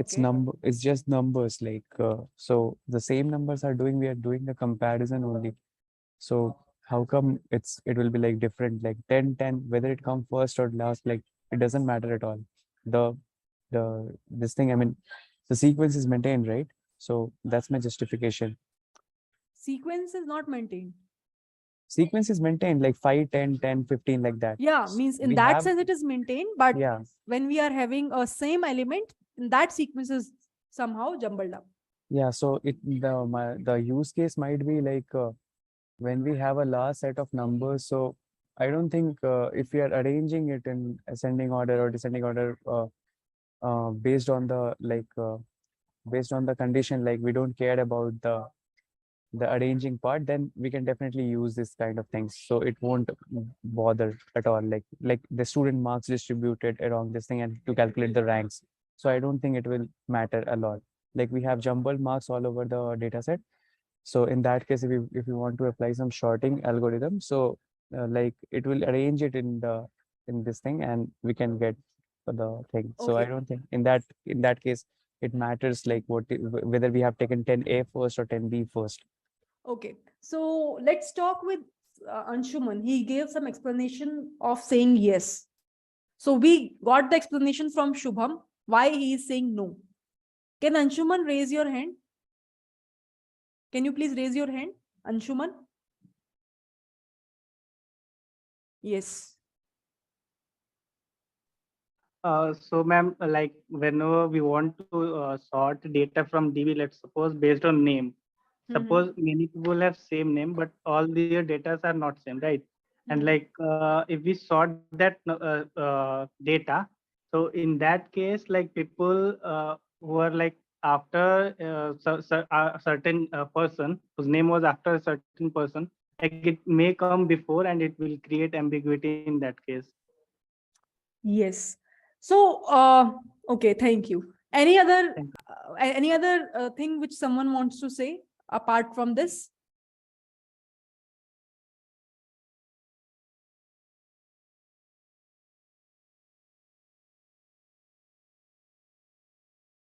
Okay, let me talk about. Let me talk here. So, usually, when someone is asking to you this kind of a question, this question doesn't have as such yes or no answer. It completely depends on the use case that you're trying to solve. For example, now Anshuman gave a very different use case where he's saying that I'm using the data which is stored inside the database. And if you will see, whenever you hit some query, suppose you are saying select star from table name is student records, where student name is equals to Priya. This is the query that I'm writing. So when you hit this query, and suppose by the name of Priya, there are 5 records. Priya is a very common name, right? So by the name of a Priya, there are 5 records. So if you run the query, do you have anyone observed that do you get a sorted manner data, that whichever Priya is coming up first, that will be the first record, then second, then third, then fourth, and then fifth, or you're getting jumbled up data? Who will tell me the answer? When you are hitting a query, select star from table name student record, where student name is equal to Priya, and you are having 5 Priya in the records. Suppose one Priya is getting a score of 45. So by the name of Priya, what I am saying here is that, so you are getting a 5 records. Priya is the name on the basis of which you sort your data. Now there are 5 Priya in your record, right? 5 Priya in your record, and each and everyone is having a different score.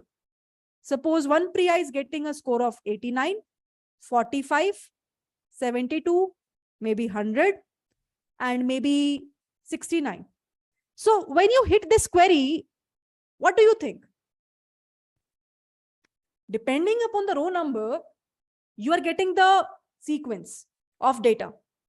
If you are not confirmed with that, you can just go and run this kind of a query where suppose you will be having a data, and the data is not only name and score. You can have multiple columns. I'm not talking about that. But usually on the basis of index number, whichever index number is having first value, that particular record will be printed, followed by the another records. Right? So there is some parameter inside that where do you want a stable one or doesn't matter to you? You want jumbled one. Usually people prefer that I want a stable kind of a thing where the first record which is coming up in the query result also, first record should come. So it all depends on the needs of the users, that what kind of things they want. By saying that, the factor which Shubham said, that okay, we are anyhow getting the results, right? How do I care? I want a student name Priya record. I am getting that. Why do I care? If suppose that is a kind of a situation where people are not that much curious that whether the records are of jumbled up or they're in a sorted sequence manner, in that case, you can go for the unstable sort as well. By default, in real life practical scenarios, whenever you're calling some direct library, for example, in Python, we have .sort method. In that case, you always have encountered with a stable sorting algorithm.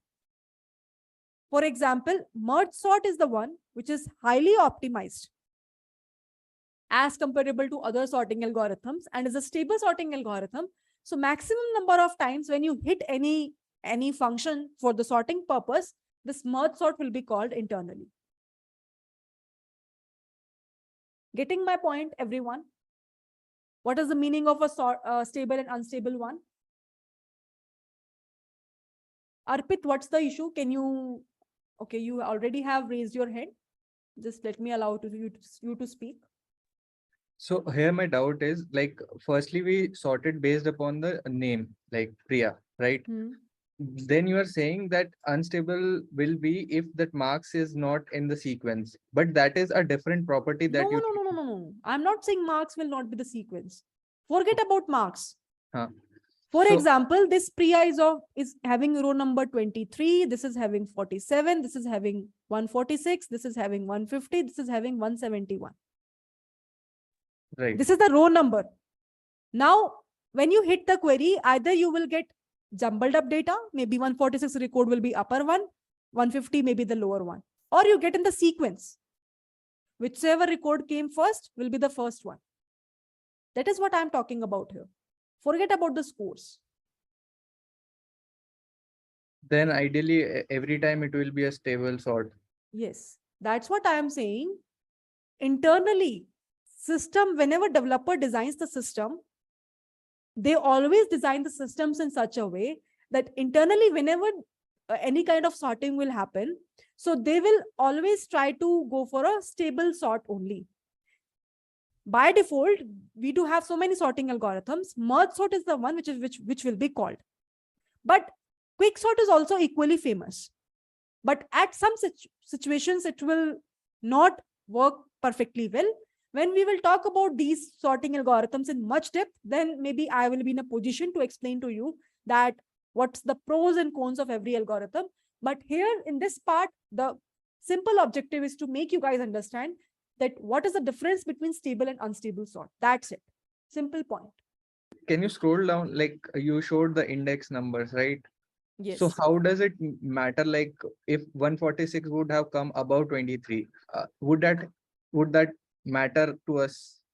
Like you said, developers for will us. generally Not for us, prefer. but it depends on the problem statement. That's what I am saying, that this answer is not having a proper yes or no.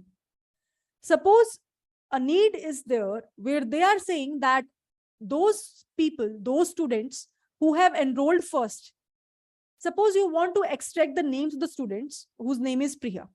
Now your DBMS records are in such a way that whichever student enrolled first, that the name is there. Suppose you want to give the offer any free courses or some giveaway to the topmost 3 Priya who enrolled first. So at that point of time, business problem changed. Can I say?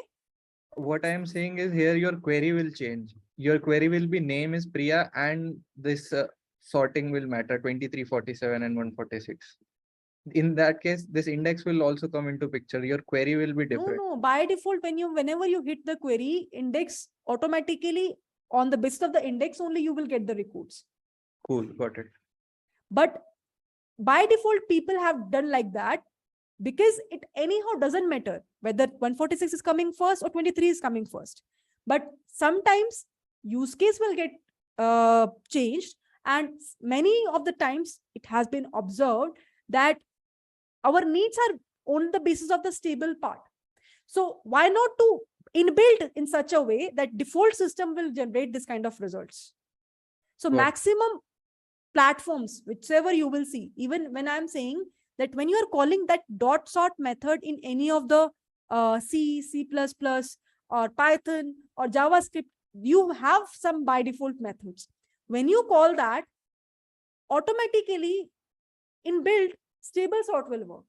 Doesn't matter, you are saying it correctly, that what matters, 10B will come first, 10A come first. But they don't want to take any risk or any chance, you can say. So that's why inherently they have developed a system like that. By saying that, it actually doesn't have a correct yes or no, that it doesn't matter, that it doesn't impact much whether you're using a stable or not stable sorting algorithm. But because there is a proper concept of the same, that's why I'm telling you so that you all will be aware that what is the meaning of actually whenever we're talking about a stable sort and whenever we're talking about a not stable sort. Getting my point? Everyone? Okay. There is another thing which is important. That is what we called as in place and outplace sorting algorithm. This is the another keyword which everyone should know. Whenever you are using some extra space, see, there is one space that you have for sure, which is in your array. You have the original array. Obviously, that array is taking some space. Apart from that, in order to sort the data, if you are using some sort of extra space, means you are initializing some new array, something like that you are using, at that point of time, that kind of sorting algorithm is called outplace sorting algorithm. For example, merge sort is a very good example of that. But if suppose while doing a sorting, you are not using any extra space, you are just comparing the elements within the array, and then you're trying to sort it internally without taking any extra space, that is called as in-place sorting algorithm. Any doubt on the meaning of that? In place, internally you're doing everything. Out place, you are using some extra space to sort that array.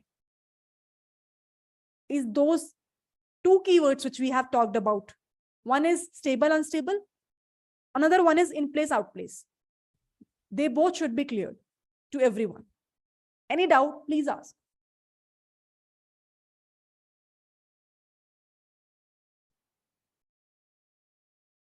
Is this clear to everyone? Shall we move ahead?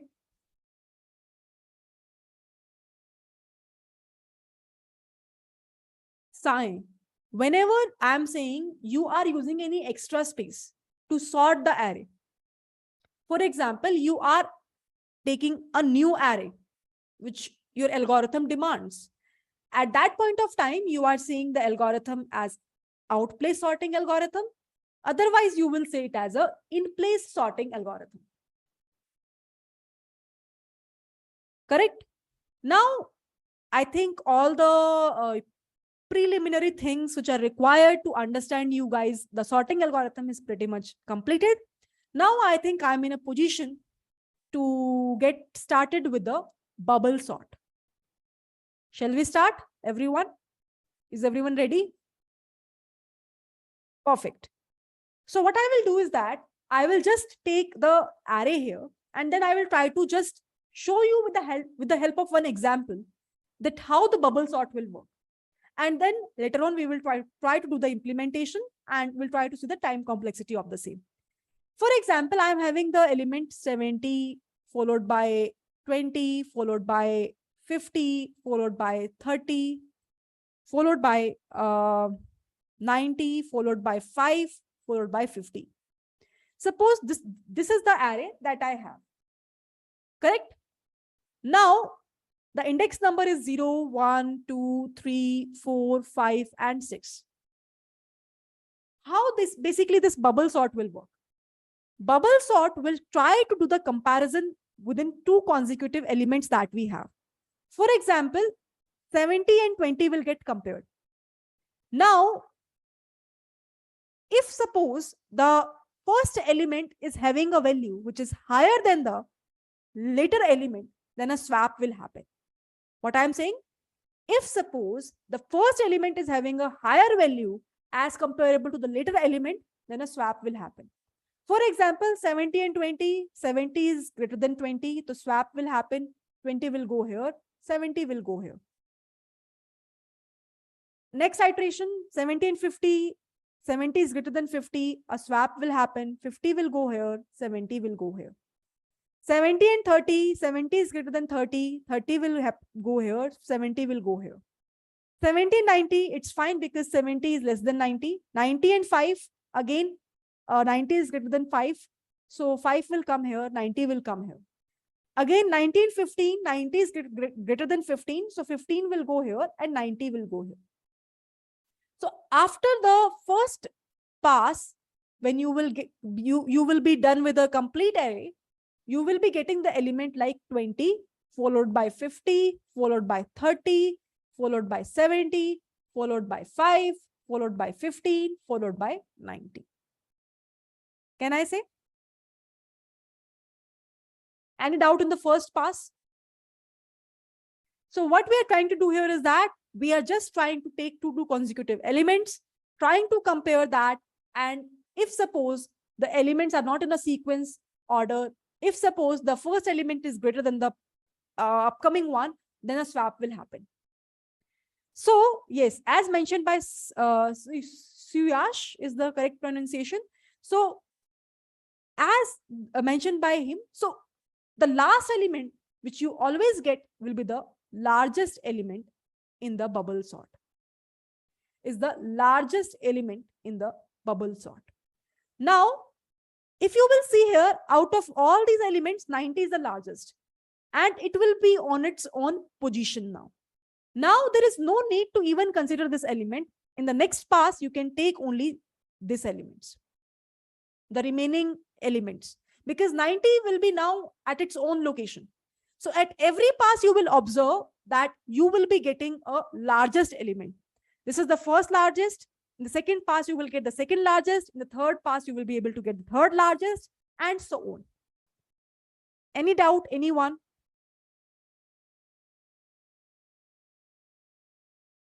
If there is no doubt, tell me what will be the value you will be able to get after pass number 2. Let's see who will tell me. Now again, do the same thing and give me the sequence of the elements that you are getting.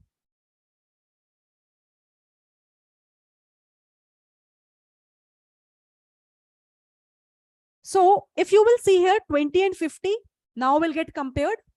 So it is fine. 50 and 30, it's not fine. Swap will happen. 30 will go here, 50 will go here. 50 and 70, it is fine. 70 and 5, again a swap will happen. 5 will go here, 70 will go here. 70 and 15, again it's not fine. 70 will go here and 15 will go here.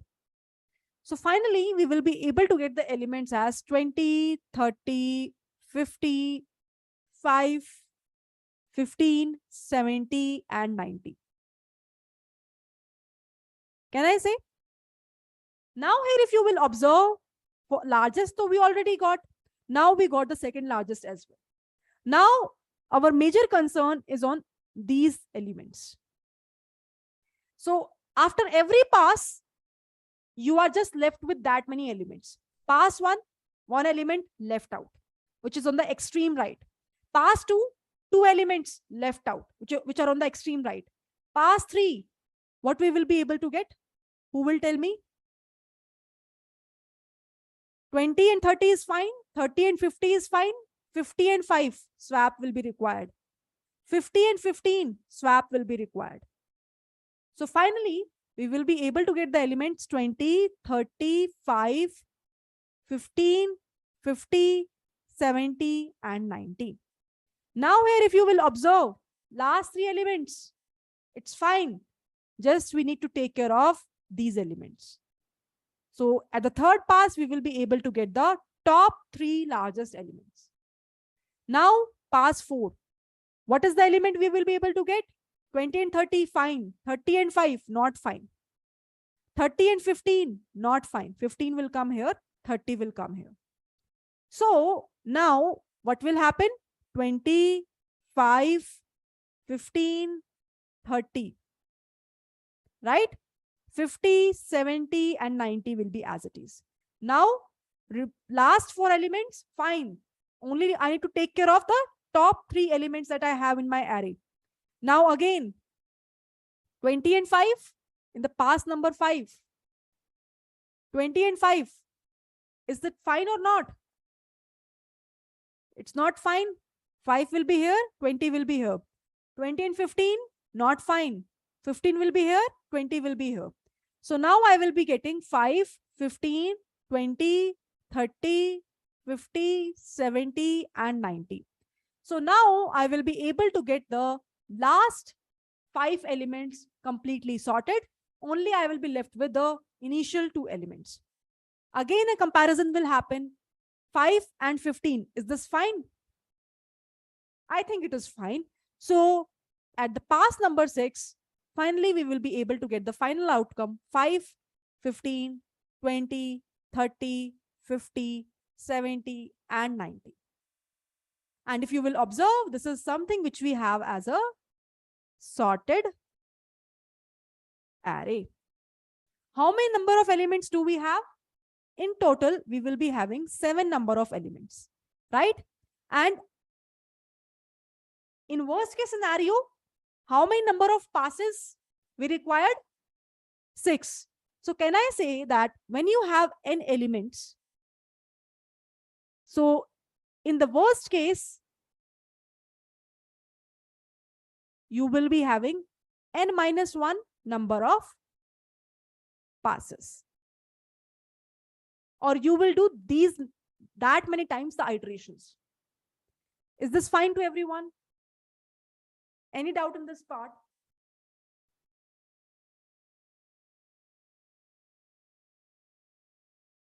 Any doubt in how basically this bubble sort will work? I think it's one of the easiest sorting algorithm I know so far. Yes, it is same, but still internally a comparison will happen, right? Where the 5 and 15 will get compared. They both are fine. So automatically there will be no swap which is as such required. So it is something which we will be able to get as a final output. We will talk about the best case. Just wait for a while. Is this part is clear to everyone? Any doubt? Okay. Now let's talk about the number of comparisons. Number of comparisons that you are doing here. If you will remember, when I started with the pass number 1, how many number of comparisons I did? Who will tell me? Suppose here I am having n elements. For the pass number 1, how many number of comparisons I did? So 6 comparisons, right? So can I say at pass number 1, I did n minus 1 comparison? At pass number 2, if you remember, I told you that get rid of the last element. Forget about that. So how many elements are pending? Can I say it will be n minus 2? Then it will be n minus 3 until so on. And at the very end, I just did only one comparison, which is at the very last pass. 5 and 15 will get compared. And we are already don't require any swap, so we will be able to get the final outcome like that. So n-1 plus n-2 plus n-3 plus n-4 until we reach to a single comparison. So can I say that what is the time complexity required for the number of comparisons in a bubble sort? Who will tell me?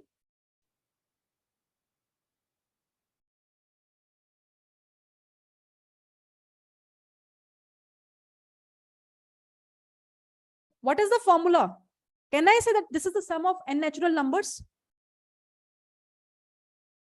What is the formula for sum of n natural numbers? It will be something which is equals to n into n plus 1 by 2. If I am saying what will be the sum of n minus 1 natural numbers? So just replace the value of n with n minus 1. What a big deal. N minus 1 multiplied with n divided by 2. And this is something which is equals to big O of n square. Can I say? Can I say? Fine, everyone. And this time complexity n square is for every case. By saying for every case, it means best case, worst case, average case. Your time complexity will be n square. Because anyhow, you will do the comparison at every iteration. Although you will do swap or not, that is completely fine. For example, here I did the comparison, but I didn't did the swap because it is not required. So for comparison in every case, the time complexity will be n square. But let's talk about the swaps now. For swaps that we are doing here, what will be the best case time complexity? What will be the best case for the swaps? Who will tell me? What will be the best case for the swaps? And what will be the worst case for the swaps? It should change. In best case, suppose you are doing zero swap. There is no as such swap is required. You are already getting a somehow sorted array. If suppose you are getting something like that, 10, 20, 30, 40, this is the array. So in this array, you will do comparison, but there is no swap which is required at every pass.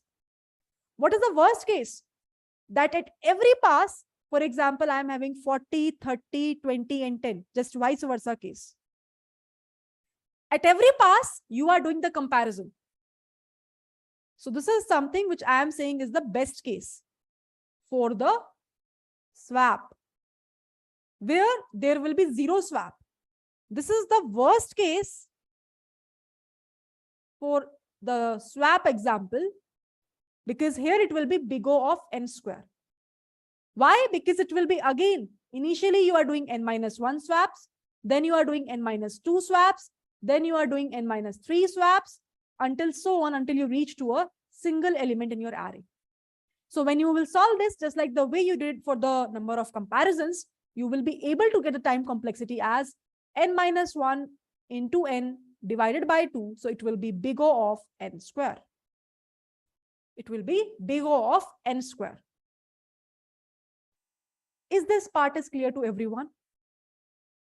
Now, whenever we are talking about the time complexity, so one way is to see the time complexity is when we will do the code. So we will check the number of for loops, how many number of for loops are there. According to that, we can do the analysis. Apart from that, if suppose code is also not there, you can do the analysis just by seeing the number of comparisons and the number of swaps. Because these two are the major factors which are responsible for the time complexity part, which is responsible for how much time your code will take for the execution purpose. So time complexity maximum times depends on the number of comparisons plus the number of swaps. Number of comparisons plus the number of swaps. How many number of comparisons in worst case you have? It will be n square. How many number of swaps you have in your worst case? It will be n square. So overall, your time complexity will be big O of n square only for the bubble sort. But I will show you the implementation. There also you can just see that via implementation also, we are using 2 for loops for doing the implementation of this. So that's why also you can say that the time complexity will be big O of n square. But just by looking into the comparison and the number of swaps also, you can make a judgment that what is the overall time complexity required for the bubble sort. Any doubt, anyone in this part?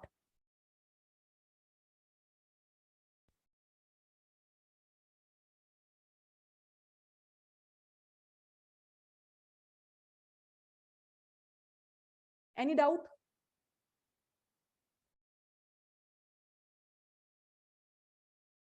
No, for the number of swaps also, we are having in worst case n square, right?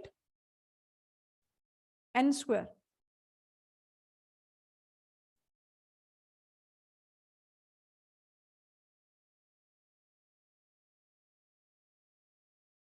How many in total number of swaps you have? For the first pass, you are doing in worst case n minus 1. Second pass, you are doing n minus 2 swaps. Third pass, you are doing n minus 3 until the value reaches to 1.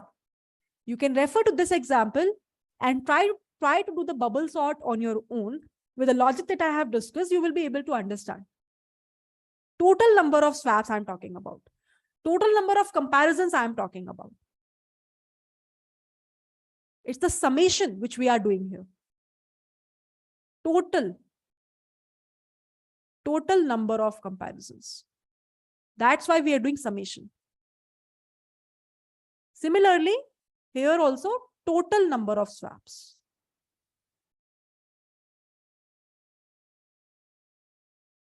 Fine. Okay. So implementation wise, it's very easy. I think we can do that. Let me download this file also so that I can upload it in the study material.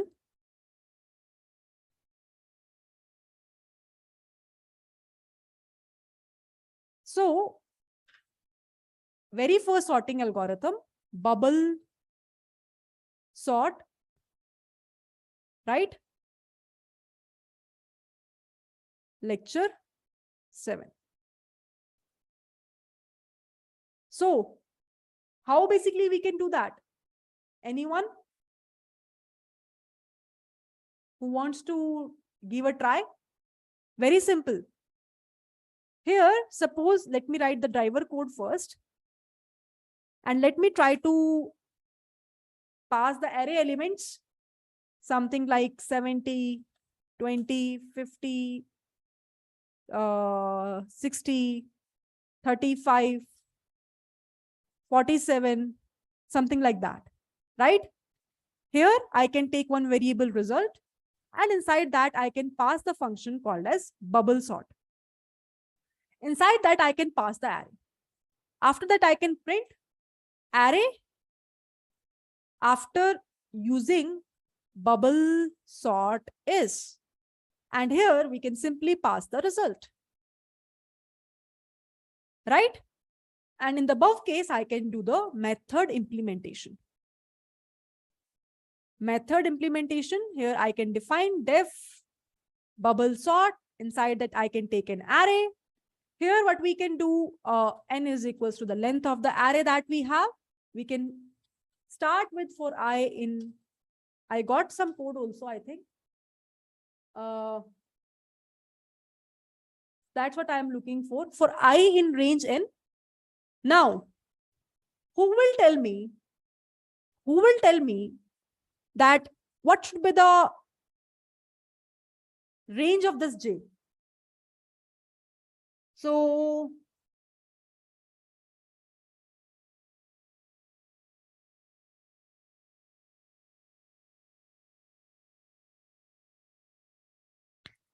I am writing like this: 0 to n minus I minus 1. Let's see who will give me the reason. Then we are comparing if the value of R of J is greater than the value of R of J plus 1, do one thing for us. If this is happening, then what we want is that we want to do the swap of the elements. So R of J, comma, R of J plus 1. Meanwhile, just think why I'm writing like that. Let's see who will give me the correct answer. And R of J. And finally, when I will return out of this for loop, I will simply return the array. So here, if I will run this, I'm getting a sorted array. Now, so I think I got the code. I think this is also fine. Not in Python, obviously, but still I have written because logic is fine.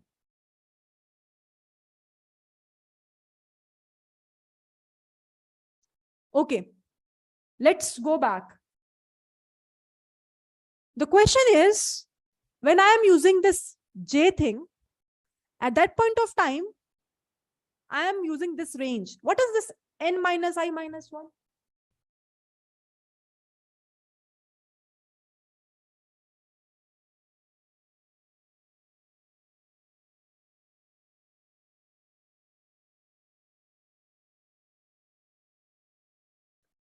So if you remember, every time we are excluding one element, can I say?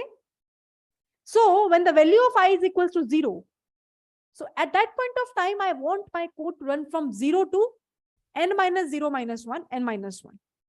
When the value of I will become 1, I want my code to run from 0 to n minus 2, then 0 to n minus 3, 0 to n minus 4, 0 to n minus 5, and so on.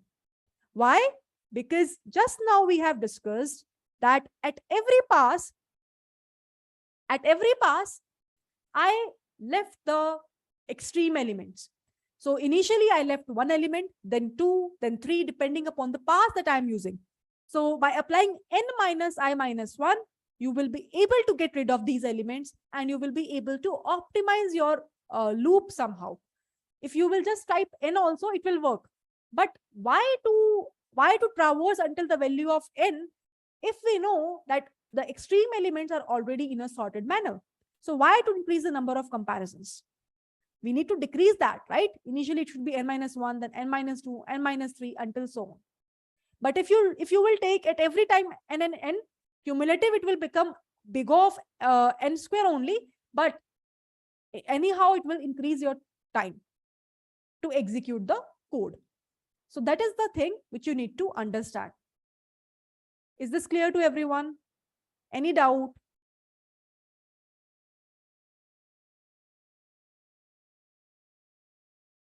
No doubts? So here, if you will see, we are again using 2 for loops. So that's why, if I will say the time complexity, it should be equals to, again, with the help of code also, we can see it will be equals to big O of n square.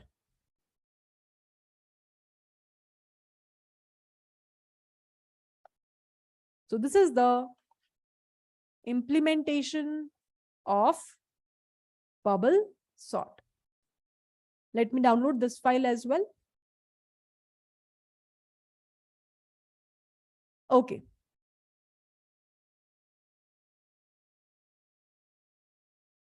This is fine. Shall we move ahead towards another sorting algorithm? What's the time? It's 5:11. Shall we discuss selection sort, or you want to discuss in the tomorrow's class? Okay. Let's get started with selection sort. I think we can complete that as well. After that, we can wrap up the today's session. Now, when we talk about the selection sort, this sorting algorithm did one thing smartly. He said to bubble sort that why you are doing swaps again and again? Are you mad or something like that? Because swap is something which somehow increases your cost. So why you are consecutively taking the elements or doing the swaps consecutively? Right? They had a talk with each other. Then bubble sort says that, can you give me some idea? How will I do? Selection sort says that why should I share with you? I will implement on my own. So what it does is that it says that, for example, I am having an element. For example, let me take same data. 70 is there, then 20, 50, 30, 90. 20, 50, 30, 90, 5, and 15. So what selection sort says?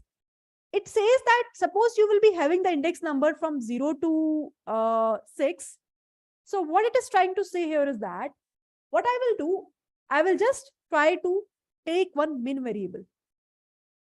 I will try to take one min variable whose value will start from the value of I that I am traversing. For example, initially the value of I will become 0. So the value of min will be 0 index only. It will store initially.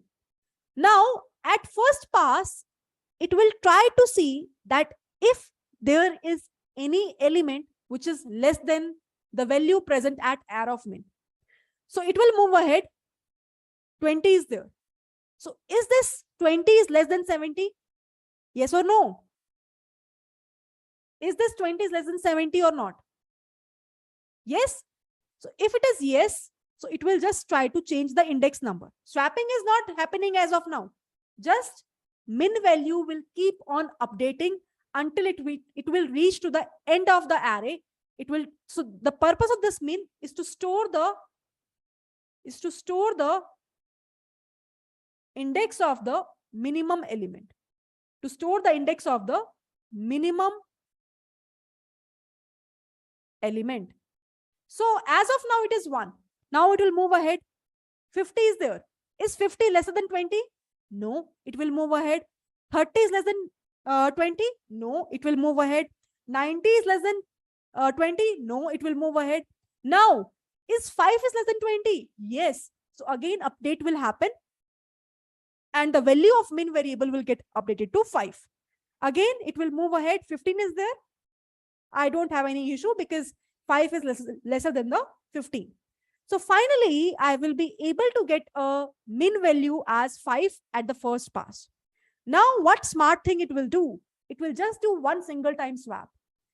Whatever be the value of a of I have, and whatever be the value of a of min I have, there will be a swap between these two. So what is the value of a of I? A of 0 is 70. What is the value of a of min? It is 5. So 5 will come here, 70 will go there. So after pass number 1, I will be able to get 5, followed by 20, followed by 50, 30, 90, 70, and 15.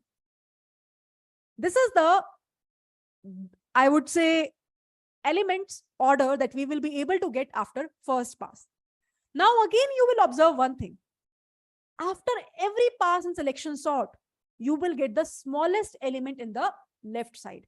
For example, in this part, you are getting the first smallest in the selection sort. In pass number 2, you will get top 2 smallest elements. Pass number 3, top 3 smallest elements. Pass number 4, top 4 smallest elements. And this thing will keep on going. Is this logic is clear to everyone? Did selection sort is doing a smarter job as comparable to bubble sort? What it did, it just take one variable, min, and it just tried to update the value. Now the value of I will become 1, right?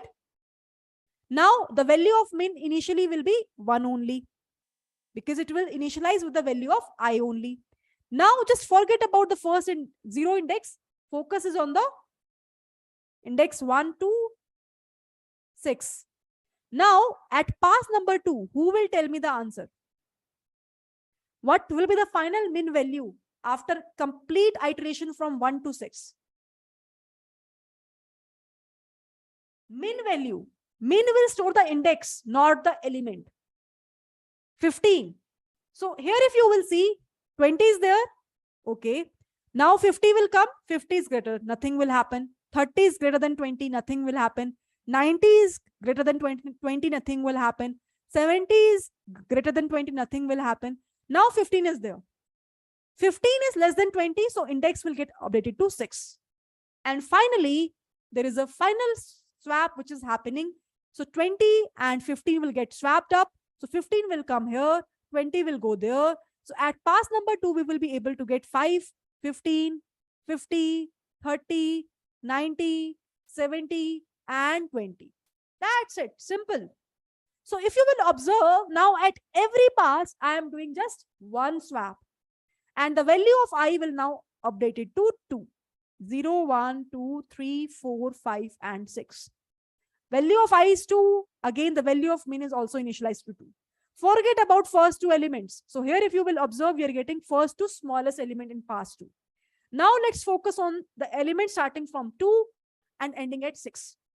Again, who will tell me what will be the final value of min after doing complete iteration from 2 to 6? It should be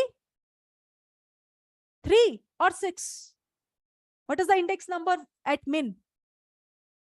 6, right? 50, okay. 30 is smaller. So now 3 will be there. 90 is greater, fine. 70 is greater, fine. But now 6, at 6th index, I'm getting 20, which is lesser than 30. So 6 will get updated. And finally, there will be a swap between the value of A of I and the value of A of min. So 20 will come here, 50 will go there. So finally, after completion of this pass, the elements that I will be able to get is 5, 15, 20, 30, 90, 70, and 50. So now I will be getting the elements. So top 3 smallest elements I will be able to get now. The remaining elements, again, I need to worry about. So 0, 1, 2, 3, 4, 5, and 6. The value of I will become 3 now, and the value of min is also 3. Again, it will start. 90 is greater, okay. 70 is greater, okay. 50 is greater, okay. Now what will happen? A final swap will happen. After swapping also, element will remain its own position because the value of A of I and the value of A of min both are same. Can I say? Everyone? Fine. Yes. Shall I move ahead? Perfect. Now, at pass number 4, when we are moving towards, so we will be getting the same array. But now, our focus is on the last 3 elements, which is this. 0, 1, 2, 3, 4, 5, 6. So now the focus is from the index number 4 to index number 6. Correct? I value will be 4. The value of min is also equals to 4 now. Again, 90 is there. 70 is lesser, updated. 50 is lesser, updated. Final swap will happen. 50 will go here. 90 will go here. Now at pass number 5, I will be able to get the element 5, 15, 20, 30, 50, 70, and 90. Now, somehow this is, I'm pretty sure, is sorted, and I will be left with only 2 elements. So again, the value of I will become 5. The value of min will also become 5. Now, 70 is there. After that, 90 is there. So no swap will be, update will be required. A of 5 will get swapped with A of min. Value will remain same. Right? And after that, at pass number 6 also, you will be able to get the same elements 5, 15, 20, 30, 50, 70. And finally, we are left with a single element, which is 90 itself. So here, if you will see, we will be able to get a sorted array. We will be able to get a sorted array. Can I say, everyone?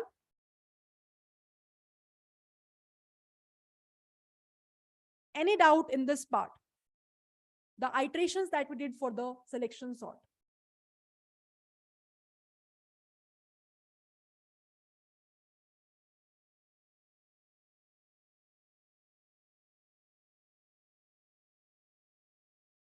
Yes. Any doubt? Anyone?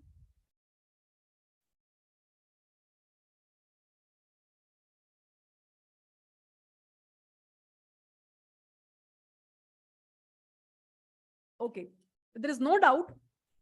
Let's talk about the analysis part now. Again, how many number of comparisons are we doing here? How many number of comparisons are we doing? Just go back. Number of comparisons I am saying. Initially, in the first pass, how many comparisons you did?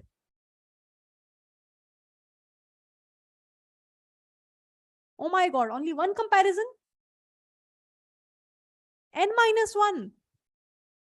See, 70 and so we initialized then 20, 50. We are doing a comparison with the min value, right? And whichever be the having a minimum value, then we are updating that as a min variable inside that index. So number of comparisons in the initial case will be n-1. Then in the next case, because I will be again and again left with the starting elements, first pass, one element we get rid of. Second pass, two elements we get rid of. Third pass, three elements we get rid of, and so on. So we will be able to get n-1 plus n-2 plus n-3 until so on. At the very end, we will be left with a single comparison. So again here, the time complexity for all the cases in the comparison part will be n-1 into n divided by 2. So it will be something, oops. So it will be something which is equals to big O of n square. Can we say? Can we say, everyone? Okay, let me talk about the swaps now. This is interesting. So this thing, above thing is similar happening in the bubble sort as well. Nothing big. Let's talk about the swaps. At every pass, we are doing a one swap. In worst case scenario, how many number of swaps we can do? n-1, right? So 1 plus 1 plus 1. At every pass, I am doing one swap until the value of n-1. So the time complexity will be big O of n. Can I say? So in the bubble sort, number of swaps was big O of n square. Here somehow the number of swaps will get reduced to big O of n. And that's where selection sort did a better, I would say, smartness as comparable to the bubble sort. Right? Now here, if you will observe, if I will talk about overall time complexity, that will remain same. Why? Because overall time complexity will depend on both of the factors, which is how many number of comparisons are there, plus how many number of swaps are there. So although we are able to optimize somehow the number of swaps, but the number of comparisons will be n square plus n. So somehow it will be big O of n square only.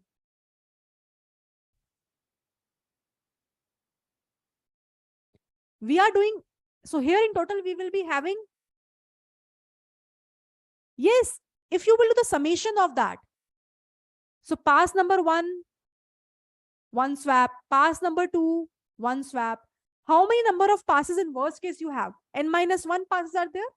So if you will add everything, if you will add these numbers, so it will become big O of n as the overall time complexity.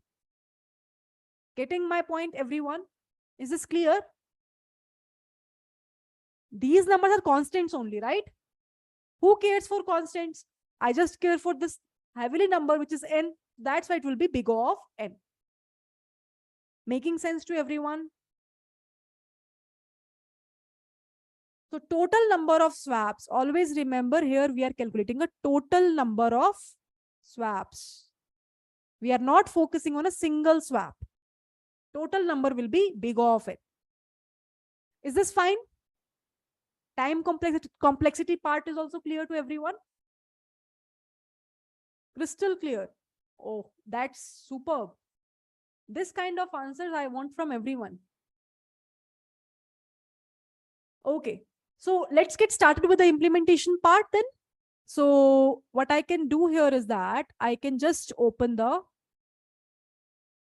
new notebook, and usually I gave the time to the students to implement that before I will implement, but because we are lack of time in today's class, so I am doing directly. No worries, tomorrow you will do, right? So here, what you can do here is that we will be having the driver code where I will take the array elements that we have, for example, 70, For example, 56, for example, randomly I'm writing something, right? 19 is there, 25 is there, 27 is there, 37 is there, 48 is there. I think it's fine. Okay. Now result is something which I will store. I will call the function selection sort here. I can pass the array here and I can simply print the result array, or I can say sorted array after applying selection sort, right? And here we can print the result. Now we can do the method definition. We can just talk about the method definition. Here def selection sort, inside that we have the array, and here now what we can do, we can simply take the length of the array as the array number of elements. Now what I can do for I in range whatsoever be the, so you can take n as it is, right? After that, what we can do here is that we can say minimum index. So this is the minimum index which is storing, which is responsible to store the index of the minimum value. So initially I will initialize that value with the value of I for j in specific range from I plus 1 to the value of n. What we are trying to do here is that we are just trying to compare the value of r of j. If the value is somehow lesser than the value of r of min underscore index, what I want in that case, anyone? What should I do here? I will update the value of min index. So min underscore idx is equals to j. Can I say? And finally, when I will be out of this for loop, at every pass, I want to do the swap between the value of r of I and the value of r of min index, which is equals to r of min index and the value of r of I. And this is something where the swap happened after every pass. Clear, everyone? Oops, we didn't return the array. So let me return the array now. Now I think it is fine, right? So now we will be able to get the sorted array. JavaScript implementation, I in starting from 0, go until the value of n minus 1. Inside that, let min index is for I.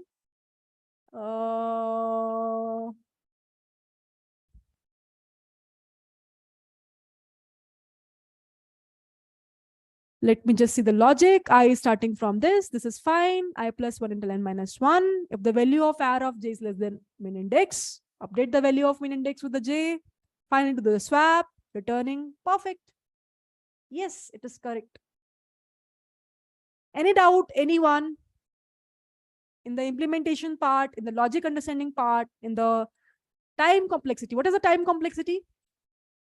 Here also, if you will see the time complexity, just by seeing the code also, we can see there are two loops that we are applying. So it will be equals to big O of n square, right? So implementation of the selection sort. Is this fine to everyone or not? Yes. I hope no one is sleeping in the class. Usually, whenever we used to study, at least this happened to me, but that was in IIT lectures. So when I usually in the class and professor extend the class, then I took a good nap. So I hope this is not happening in my class.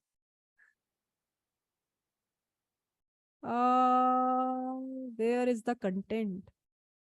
D drive, DSA live batch, lecture number 7.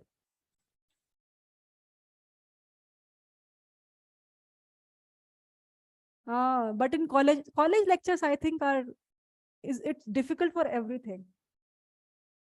It's difficult for everything, I think. But for some sessions, it's interesting. I think this session should be interesting to everyone, because this is not a college sessions.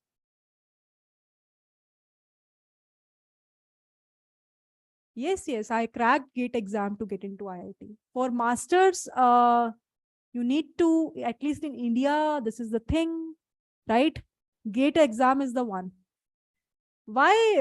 My basics are good, and how I get to know that how basically we should study. That is, all credits goes to my GATE exam.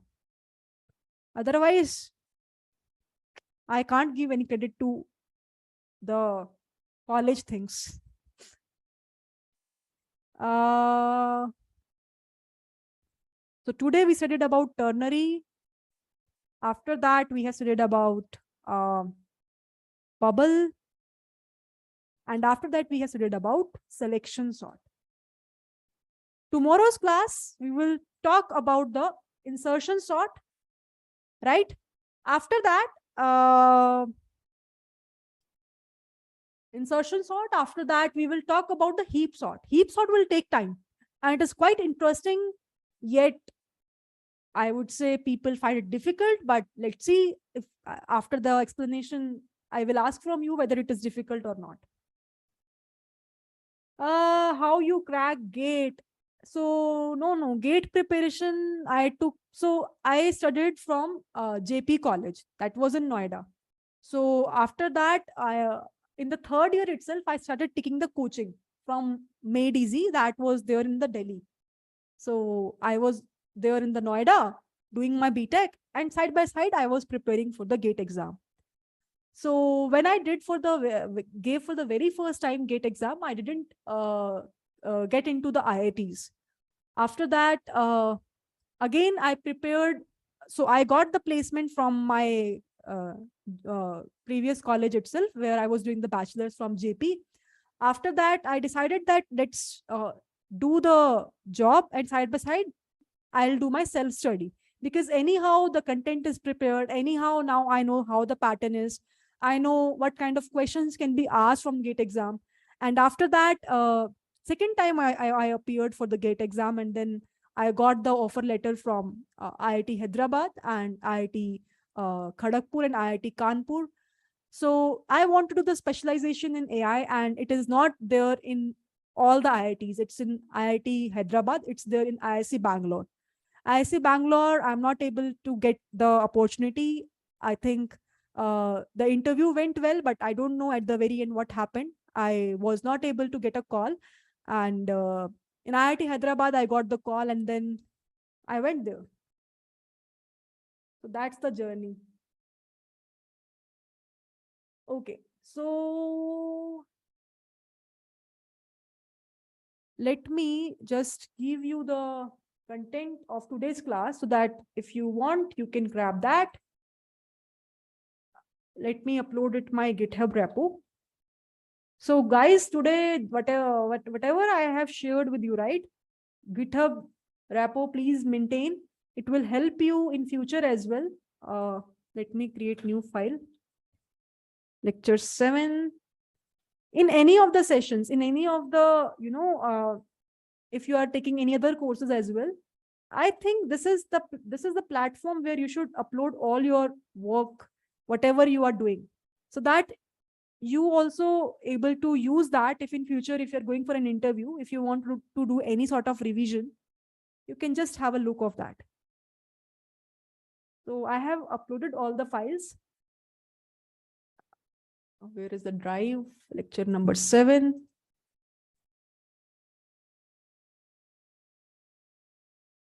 This is also done. This is also done. Perfect.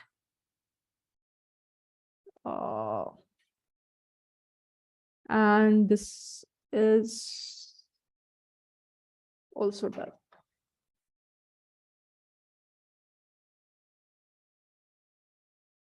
Yes, you can. I hope everyone is having my repo link. And if you want, I can share with you the drive link as well. So this is the link, right? So you can extract from lecture number 7. I have uploaded all the content.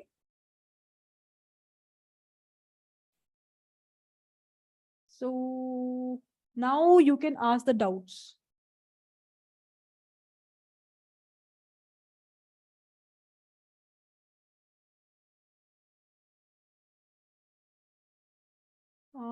Get min max Karka. So let me just try to copy your code first. What you are trying to do here. Are you trying to find out the maxima and minima? Have you raised the hand? Can you please raise your hand?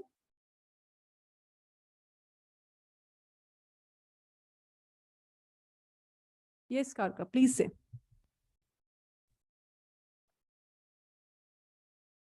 Hello, ma'am. Yeah. Yes, you are audible. Yeah. Ma'am, I found this on the Geeks for Geeks. I couldn't able to understand the code because of my finding the min and max. So when we will come towards dividing and conquer module, this is the very first application which we will do. And I will do the live code implementation in the class. So can you wait until that point of time? Maybe after 2 sessions, we will start this only.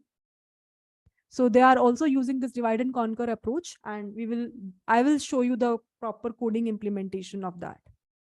Because here the recursion will play into picture.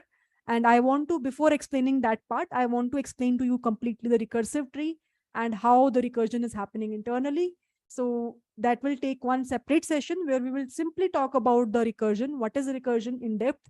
We will talk a lot of examples and the questions that can be asked in an interview on the basis of the recursion. And after that, we will try to talk about this problem statement.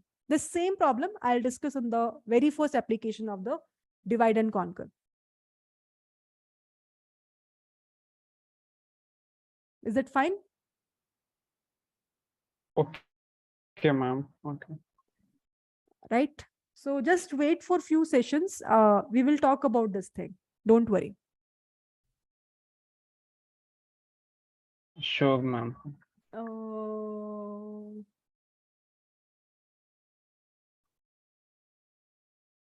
Yes. Master's theorem solution as well as the last assignment problems. Both of these things, you can just upload it in your drive, that GitHub profile. And after that, you can just ping, just like the way I told you on the LinkedIn. And after that, I'll check the code and the solution part of the same.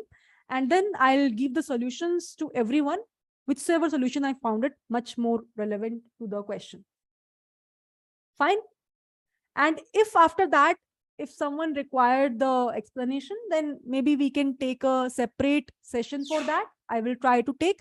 Otherwise, we need to plan, like we can extend 2 or 3 hours. We can start from 1 or 2 the session of this DSA class, and then we can talk about this.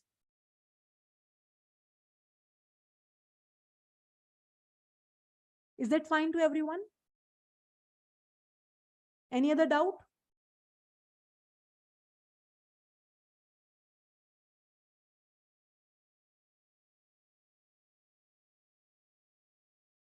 Cost meaning in recursive tree is that how much, so when you are writing T of n is equals to T of n by 2 plus T of n by 2 plus n. So this n is something which is the cost required for a combining part, or the time which is required to combine any procedure.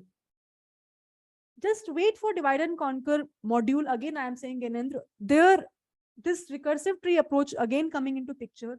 Maybe then I will be able to explain you in a much better sense that what is the meaning of dividing, what is the meaning of conquering, and this cost come into picture when we are talking about combining part. Third phase of our divide and conquer module, where we used to combine the solutions. Then you will get a better clarity of these things. Okay.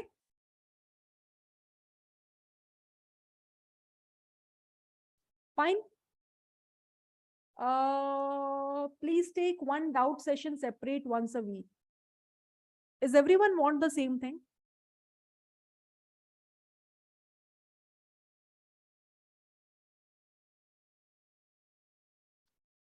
Raise your hand, those who want the same thing to happen. Let's see the class.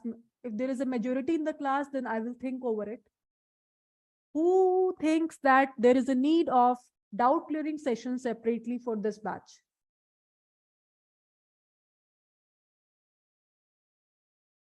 Only 9 students. So as of now, many people have left. 50 are there, but in the class. Out of 50, only 9 students are saying that the class is required. So see, like, I think that I am already extending my batches. So usually mentor take, if there is a 2 hours of class, then 2 hours. So anyhow, you guys are having 1.5 or 2 hours of separate doubt clearing only. But still, if you feel like that, then we can, I'll think over it. It's just the starting phase of our batch where we're talking about very simple things. Maybe in the future, not, I would say every week, but maybe I will try to take every 15 days, but that will happen on weekdays then, right? On weekdays, I'll just try to take that, but it will not start now. Maybe from October, we can start this, right? It's okay. You can just accumulate your doubts. From October, I'll start this.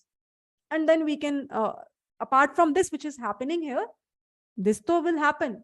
Anyhow, never ever my sessions will be done on time.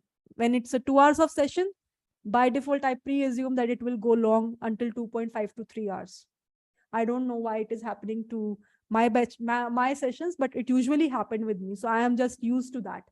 But apart from that, the separate sessions, if you guys will say that this is required, so I'll do that. I don't have any issue. But on September, I have one delivery of one project, so that I want to deliver. So I am very much busy on weekdays due to the office work. So I can't be able to find out the time for that.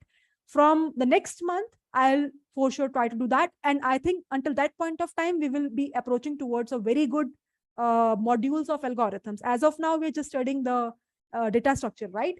Then we will start the algorithms part. Then you will be having a good questions also to ask from me.